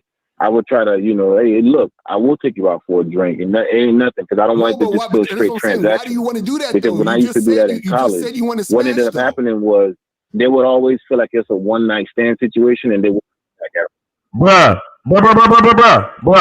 Listen, this is what I wanted to. This is the part I wanted to fucking get to. Why the fuck do you give a fuck about what the fuck these bitches talking about, bro? Why the fuck do you give a fuck? Why the fuck do you give a fuck, bro? Explain that to me. If you're trying to create consistency with a woman and you're trying to be able to make sure that you keep the door open for her to come back, so that the next time you reach out, you hit her up, there's no problem for her to come through. You can't make it feel like trash, bro. Let's be real. I didn't say that. I didn't say make her feel like trash. So you. That's what I'm saying, and that's why if a woman tells you she feels like that, she just feels like she's being used afterwards. What would you say is the balance for that, though? No, but this is what I'm saying. She says she's feeling like she's feeling used because you introduced something else. This is what we're trying to tell you. Meaning, if you meet a girl and you tell a girl, hey, listen, I just want to hook up with you. That's all we're doing, right? And then all you do is meet up, you hook up, meet up, you hook up. She's not going to say she feels like trash. Why? Because she's agreeing to hook up with you. And that's the thing you said you were going to do in the first place. Women know the guys that they're just going to have sex with and keep it moving. They know that. They start to feel like trash when you're introducing other things outside of that. And then you start flip-flopping and saying, oh, one day we just going to fuck. The next day, I'm going to give you all this extravagant shit and do extra stuff and take you out to drinks and get all that other stuff. And then the next week, I'm going to just treat you like a fuck buddy. That's what makes it feel like trash, because you're sending mixed signals. So what I'm saying is you have to strictly make it about the sex. Her just fucking you is not what makes her feel like trash. She feels like trash when you're introducing new shit. This is what you're not getting. You understand what I'm saying? No, I understand what you're saying. I just didn't look at it as just meeting up for drinks or whatever was a big deal. No, it is. So what I would do is it's a big deal. Everything's a big deal to a bitch, bro. Everything. It's all in the details. But what we're basically saying, though, honestly, bro, is you have to run your game with consistency, and there's also a point where you cannot care about what a bitch is talking about. You understand? I mean, if you talking to 7 different girls, then you should already have an abundance mentality when it comes to bitches, right? So if a bitch is complaining too much about she feeling used, hey baby, hey, this ain't the place for you if you feeling like that. She You gone. understand? She Replace gone. that bitch. Replace that bitch with a bitch that appreciates whatever time you do have to spend with her, and she ain't fucking complaining. And real Because 7 chicks, that's not, you can't, bro, you can't run a harem that big without like fucking dealing with some bullshit. You got to understand that right. the point is to deal with a lot of women at the same time is they're going to give you this BS. What you're doing right now is you're spreading yourself thin and you're doing the bare minimum required to keep chicks around. And what you're doing is you're making vital errors, just like Lucario and Miles are trying to explain to you. You keep trying to fight them, but what they're telling you is you're not being congruent, caller. That's the problem. Right. And women, let me give you guys some free game real quick. One of the biggest repellents to women is lack of congruency. If you're a fucking loser, right? Be a loser. No, don't be a loser, but you guys get the point. The point is this. If you're a winner, right? Like you're a good looking guy, whatever it may be, and it looks like you get girls. If she shows up on a date and finds out you're a lame, you don't know how to talk to girls, whatever, the disappointment is going to be even stronger than if you had just shown up on the date and it was obvious that you were kind of a loser. Disappointment is a big fucking thing to girls, especially when they have you in a certain light.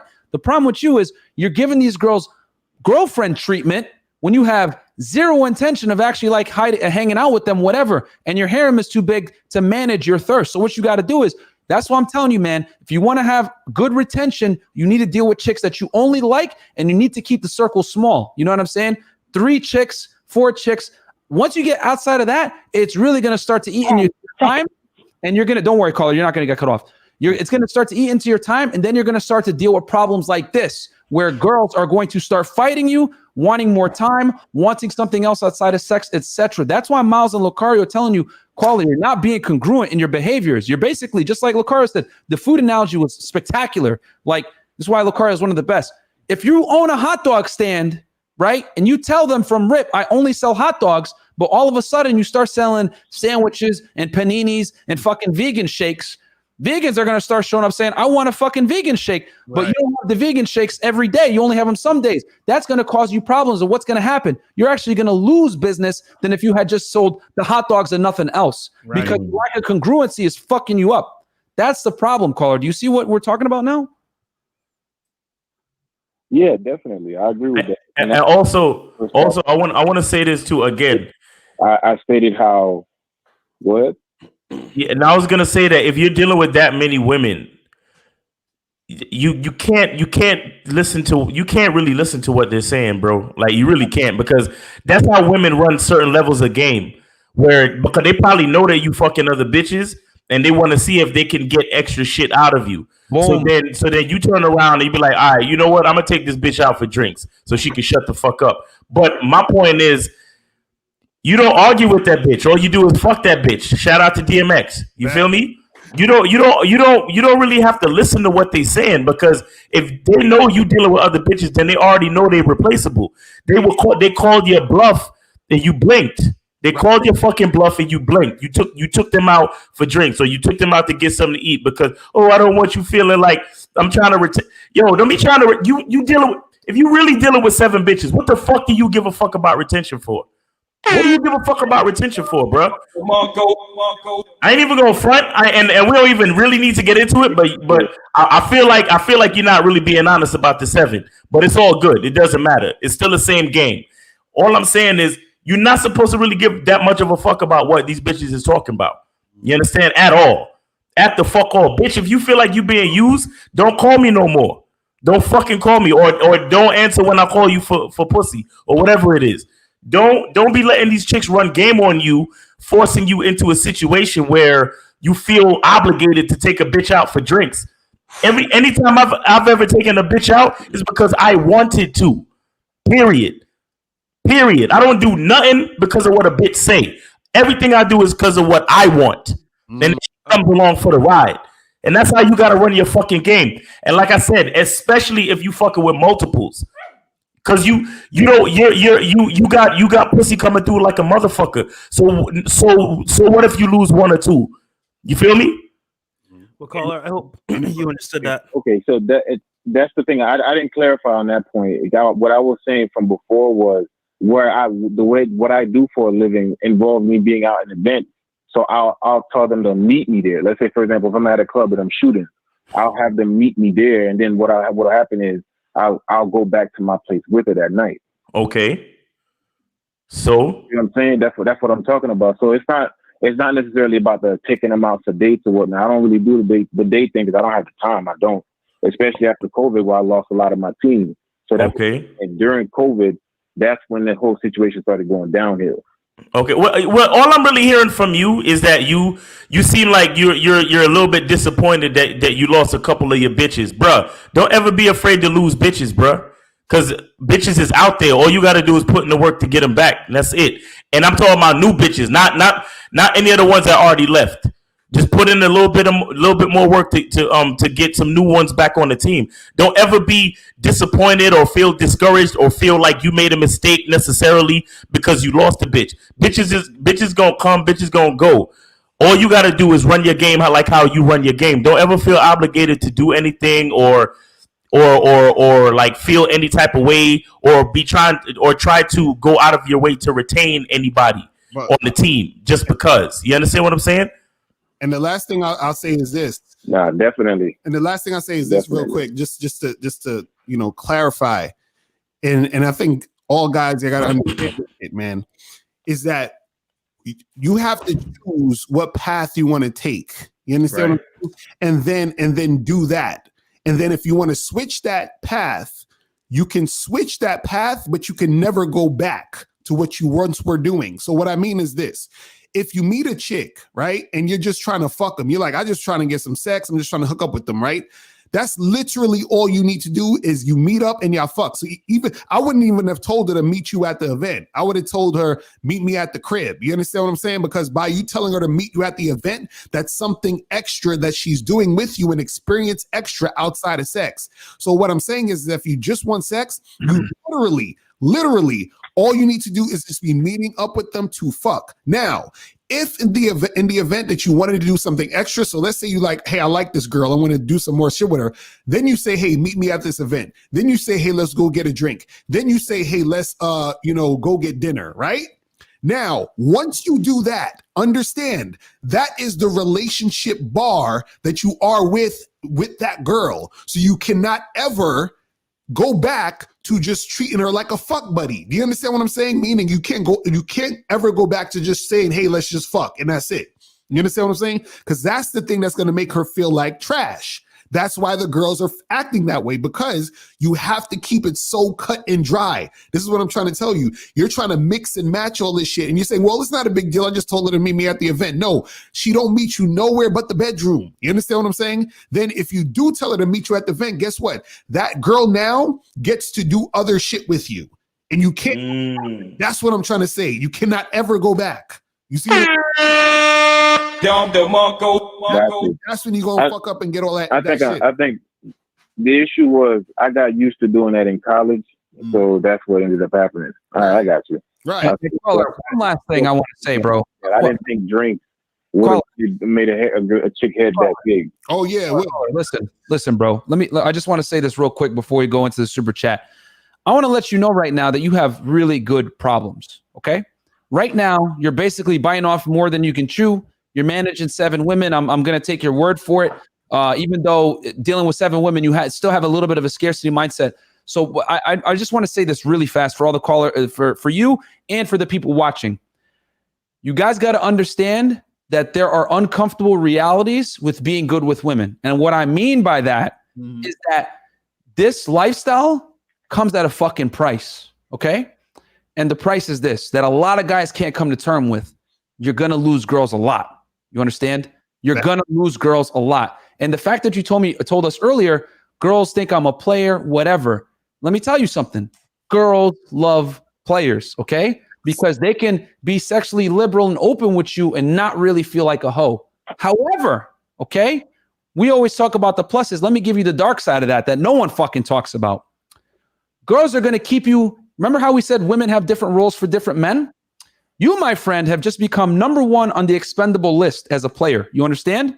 You're going to be the fun guy, the guy she has sex with, whatever it may be, until a sucker comes along and says, hey, baby, I want you to be my main girl, or he's paying her money, or whatever it is. Your position on the totem pole is always going to be lower when women know you're a player, and they're going to replace you. Because at the end of the day, you got to remember, bro, Women want security and provisioning. They can have a little bit of temporary fun, but your time is always going to be fucking temporary as a player. And a lot of guys can't come to grip with the fact that when you spin plates, a byproduct of spinning plates is plates fall. And what happens when they fall? They fucking shatter, bro. So instead of getting mad at the reality of what it takes to be good with women, aka working a lot of volume, aka losing women, aka running big harems, aka dealing with this bullshit that these girls are giving you right now, you're going to have to accept it and understand you're going to lose all girls all the fucking time, okay? Since you have you have this player lifestyle, and you just have to go out there and continue to source. It's just that a lot of men don't like having to get out there and source and talk to a lot of girls because, quite frankly, it's a lot of work. And that's why most guys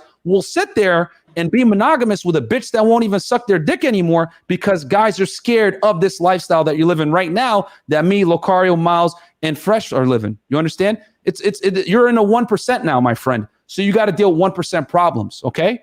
So accept the fact that girls are going to fucking leave you. It is what it is. Source more women. You're in South Florida, so you have you get no fucking sympathy from me, bro. You're 60 miles up the road. So there's bad chicks where you live. All right? Cool? All right, man. We appreciate the call, man. Appreciate it, man. Appreciate it. Peace, peace, peace. All right, cool. So last thing, super chat. We gave you guys 3 hours, man. Like the video. No one else on fucking YouTube is doing this shit, which is why you guys know. Using Blog Talk Radio.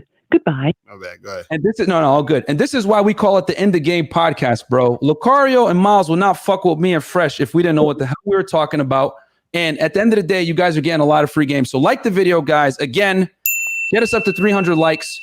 And then we got obviously Locario. Get on his YouTube channel, Locario Fan, Fresh Prince CEO Lifestyle, and obviously Miles in the Game. Everybody has great channels. Go check out the content. But we're going to tackle this super chat real quick. Ryan Acevedo with the $5 super chat. Great stuff, gents. Why is going to a woman's place a bad idea? Say, for example, I live in another city about an hour out, but she's 5 minutes out. You guys want to tackle this one first, or you guys want me to go first? You go first. So as you guys mentioned, as we talked about earlier, when Miles was given his great, literally college level thesis on why women look for comfort in men, which is 100% true. Go when you guys watch the replay. Basically, women live a life of chaos a lot of the time, especially young, attractive ones. You understand? So if you base your sexual interaction, so a lot of guys want to get laid on the first date. They want to get laid quickly. A big part of getting laid quickly is having optimal logistics. You understand? The date, everything you do is centered around your place. That's why we tell you guys, don't drive to a girl, make her come to you, etc., because the more variables you could put in your favor, the higher probability of winning. And more importantly, you're not following her lead when you go to meet her. That's why I tell guys, if a chick tells you meet me halfway, any of that, nah, you ain't doing that. You're going to say, oh, I have reservations here. We need to meet first here, because you need to control all the variables. What you basically do when you go to a woman is you relinquish authority, okay? And now you're on her terms. You're going to her place. And like we told you earlier from Miles' awesome lecture, women live a life of chaos. Their places a lot of the time, especially if they have roommates, are filthy. They're not clean. You understand? Now, so am I saying all girls live a disheveled life where it's dirty? No. But what I am saying is that girls will purposely sometimes, this is advanced game right here, they will, if they know they have a date, they will purposely not clean their fucking house so they can have an exit strategy if it gets hot and heavy so they don't have to bring you back.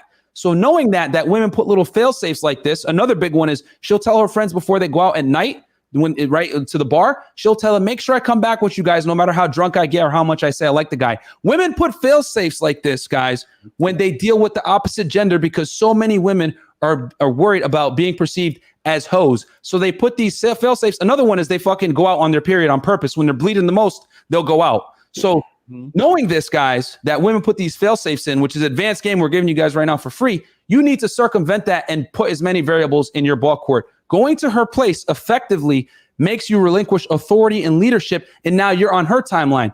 And what do we always talk about? Women always leverage their sexuality for something from you, and you're basically giving her an alley-oop to dunk on you and say, all right, I'm leveraging this. That's why you don't go to a chick's place. So you guys go ahead. I mean, I kind of have a difference of opinion because I like this is great. Yeah, go spots, because if they invite me to the spot and they live alone, that just means one thing: they're trying to have some fun. And 9 out of 10 times when I go, I smash. So I would say if you can screen her properly and see if she's sexually into you, then you can make it happen. I'm not saying that it's gonna happen every single time, just because, like Myron said, you're not in control, you're not in your frame. But if she lives alone, she invited you late night to her house, then obviously she's probably ready to like give it up for the most part. That's just my experience. No, that's and I'm glad you said that, Fresh, because there's certain situations you can break this rule. Again, like I tell you guys, game is never black and white, but I'm saying on a balance of probabilities, I'm assuming you just met the girl, you guys are early in your interaction. If it's a chick you're already dealing with, that's different. But I'm talking about, what do most guys ask? It's a brand new girl, first date, whatever it may be, or like maybe even the second time you hung out with her, you haven't smashed. Then this is what I'm saying, you need to apply this stuff. But like if you've done sexual screening, which is what Fresh is talking about, like I've already kind of elevated it through text. It's pretty much a smash and go as soon as I show up. Then you could break the rule and go to her place. But the point is, if you haven't set that up, this is a new lead, you need to control as many variables. So I'm glad you made that distinction, Fresh. Go ahead, Miles. You got it. You're about to kill it. So I'm just saying real simple. Like, what the question is, why is going to a woman's place a bad idea? In general, it's a bad idea because she could be setting you up to get robbed. You don't know who's at her house. You don't know if she has a crazy ex-boyfriend, simp ass nigga that's coming through, that's staking out her fucking house, seeing who she bringing back. Like, it's a whole bunch of especially like Myron said, if it's a brand new chick and you don't really know her, you're not really aware of what's going on. Like, and in the second part of your question, I see you said like, if I live an hour out and she's only 5 minutes out. Listen, convenience is a killer. There's a reason why credit cards are so easy to fucking get. Why? Because you pay for something and then they raise the interest rate and you pay for that shit like 3-4 times over. Convenience is a fucking killer. You think you're taking a shortcut, but you're actually putting yourself in danger. You understand? So, why is going to a woman's place a bad idea? It's a bad idea for all the reasons that Myron said about control and certain other things.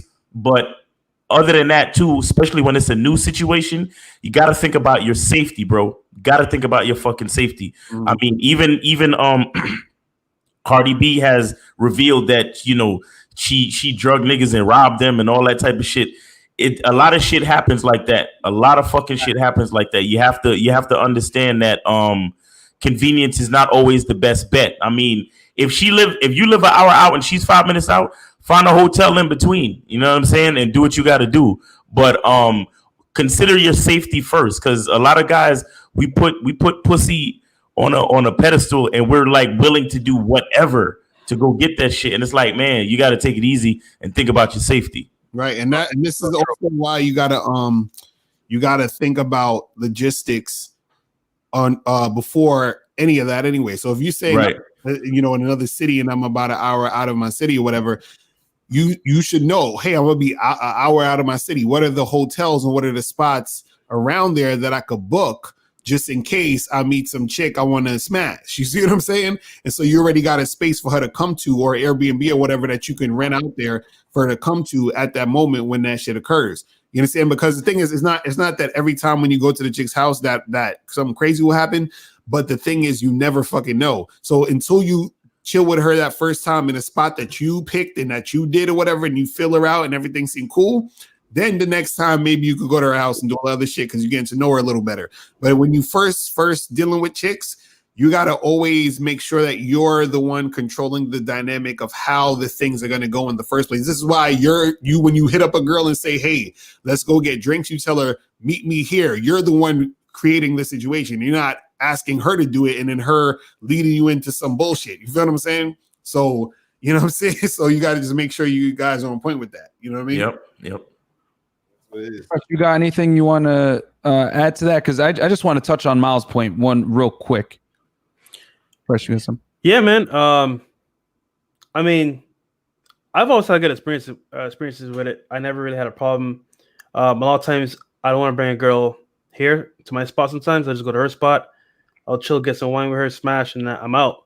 But well, you like screened her out, Yeah. Like for the guys out here, because Miles brought up a really good point that we need to talk a little bit about. This came up on a stream a couple months ago, Miles. I know you remember the call. A guy out in the Houston area called in and was telling us how this girl invited him to come hang out, whatever. And then when he showed up, like she suddenly stopped FaceTiming him, whatever it may be, right? And it was like in a real strange, sketchy area of Houston. And I'll never forget, Miles literally lost his shit and screamed at the guy. And the reason why he screamed at him was rightfully so. I need to let you guys know some uncomfortable reality. There's a lot of girls that set dudes up to get robbed. It's actually a very common thing. The thing is that you don't hear about it in the news because a lot of the victims don't go to the police. And the reason why they don't go is because it's embarrassing to walk into a detective's office and tell them, yeah, I met this girl off this website. You know, she told me to meet her at this hotel, meet her at this spot. I went, and then, you know, they just jacked my jewelry. They took all my money. Or worse yet, you sleep with her. She drugs you. She takes your stuff. Guys, we have celebrities like Cardi B openly admitting to felonies like this and still getting a platform to stand on, never getting like made fun of, not being held accountable illegally, whatever it may be. But if the roles were reversed, let's say Offset was talking about, oh yeah, I used to drug chicks and rob them. Bro, there'd be an open investigation right fucking now. So the thing you guys got to understand is we live in a climate, like real talk, believe all women. Men are evil. The patriarchy, all this shit. So you got to protect yourself and understand that if a chick robs you, there's a chance the legal system might not hold her accountable for getting two jack boys to fuck you up. So you got to put the situation in your scenario. Actually, Fresh has a couple months ago, I was chilling with Fresh. We were like recording videos, and this bad chick hit him up like a 9, and she was like, "Hey, what's up, baby?" Blah blah blah, and she wanted to meet him at a spot. And Fresh, obviously, as you guys know, he's a smart guy. He's you know, one of my he's one of my co-hosts for a reason. He's like, yo, I don't care how bad this chick is. I ain't meeting her at her hotel. And the thing is that getting robbed in Miami is very common, guys. A lot of dudes come here, go to South Beach, party, whatever it may be, and they meet a bad chick at the club. She's like, oh, I'll come back with you, daddy, whatever. And then next thing they know their Rolex is gone, their money's gone, whatever. So that's a dark side about why you shouldn't be like going to these chicks' places, bro, because you got to understand that she's physically less strong than you. So if she's real quick to tell you, come back to my place,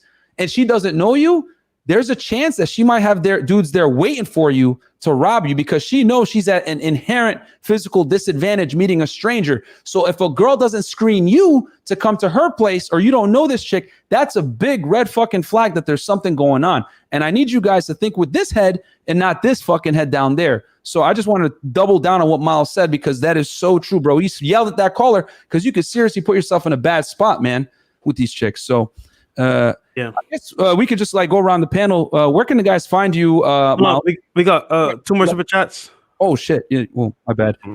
Okay, Chris Pogson with the $5 super chat. Shout out to the panel and chat for the fire stream, 3 hours strong. Shout out to Chris, bro. He's a part of the team. Hold on. Go ahead. This nigga Chris got a picture of Selena Powell. Yeah. As Avatar. Yeah. Man. Guy. Yeah, but he's a big guys. Shout out to Chris, man. He's a big reason we're getting the studio done so quickly, bro. He's actually the one that behind that big Fresh and Fit podcast sign that you guys see. He made all that happen. Shout out to Eugene Morgan. $5 for the free game. Thank you guys for the support, man. We still got 250 live viewers at 1:30 in the morning, man. Thank you guys for the support. So Miles, where can the people find you? Yeah, so my YouTube channel is Miles Cunningham on YouTube, and you can follow me on Instagram at Miles in the Game, and you can also check out the Game Kings documentary. There go the poster right there, the Game Kings documentary on the Bad Boy membership right now, www.badboymembership.com. All right, so yeah, check me out. Macario? Yeah, so guys, make sure that you go again to badboymembership.com.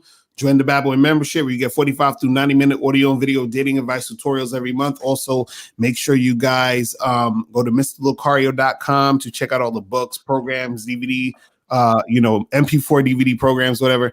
And also get on that Bad Boy membership to check out the Game Kings. You feel what I'm saying? Also, and what's your Instagram? Oh, yeah, the Instagram is at Real Mr. Locario. So hit me up there. Yeah. Yep. Go on, Fresh. I'm pointing the chat for the Bad Boy membership. Sorry?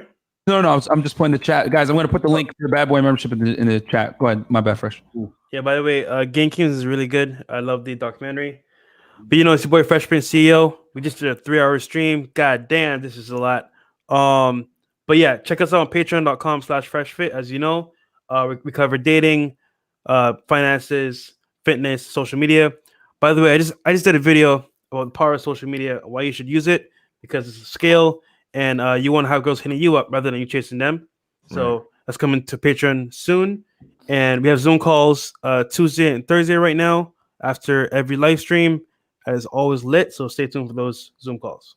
Yeah, guys. So real quick with the Jason Bernardino with the last minutes to donate real quick. Thank you so much for the $5 super chat. Guys, I just got to say this real quick. There was a couple idiots in the chat that I was looking at that said some crap about Lucario being married or whatever. Let me tell you guys something real quick. Lucario is married and he has a girlfriend. So if we don't have girls, you guys say we want receipts. If he has girls, then you're married. Like, yo, we can't win. So exactly, stupid. Like, I don't know. That's probably the biggest form of receipts you can do. And by the way, I forgot to tell you guys, he's dating other girls too. So he has a wife, a girlfriend, and he's still seeing other women. So with that said, guys, to get that caliber of game, get on badboymembership.com. For us guys, get on the Patreon, patreon.com/freshfit. This interview is definitely going to come off YouTube because this is way too hot. You can only catch it on either my Patreon or Lucario's. So you guys got to get on their stuff as well. And yeah, man, patreon.com, guys. Thank you so much for tuning in. I know this was, you guys enjoyed that stream. It was a lot of info. And I finally got the outro, so I can't wait to play this. We'll catch you guys tomorrow on the Fresh and Fit podcast at 6 p.m. on my channel. It's going to be a fire topic. We'll catch you guys. Peace.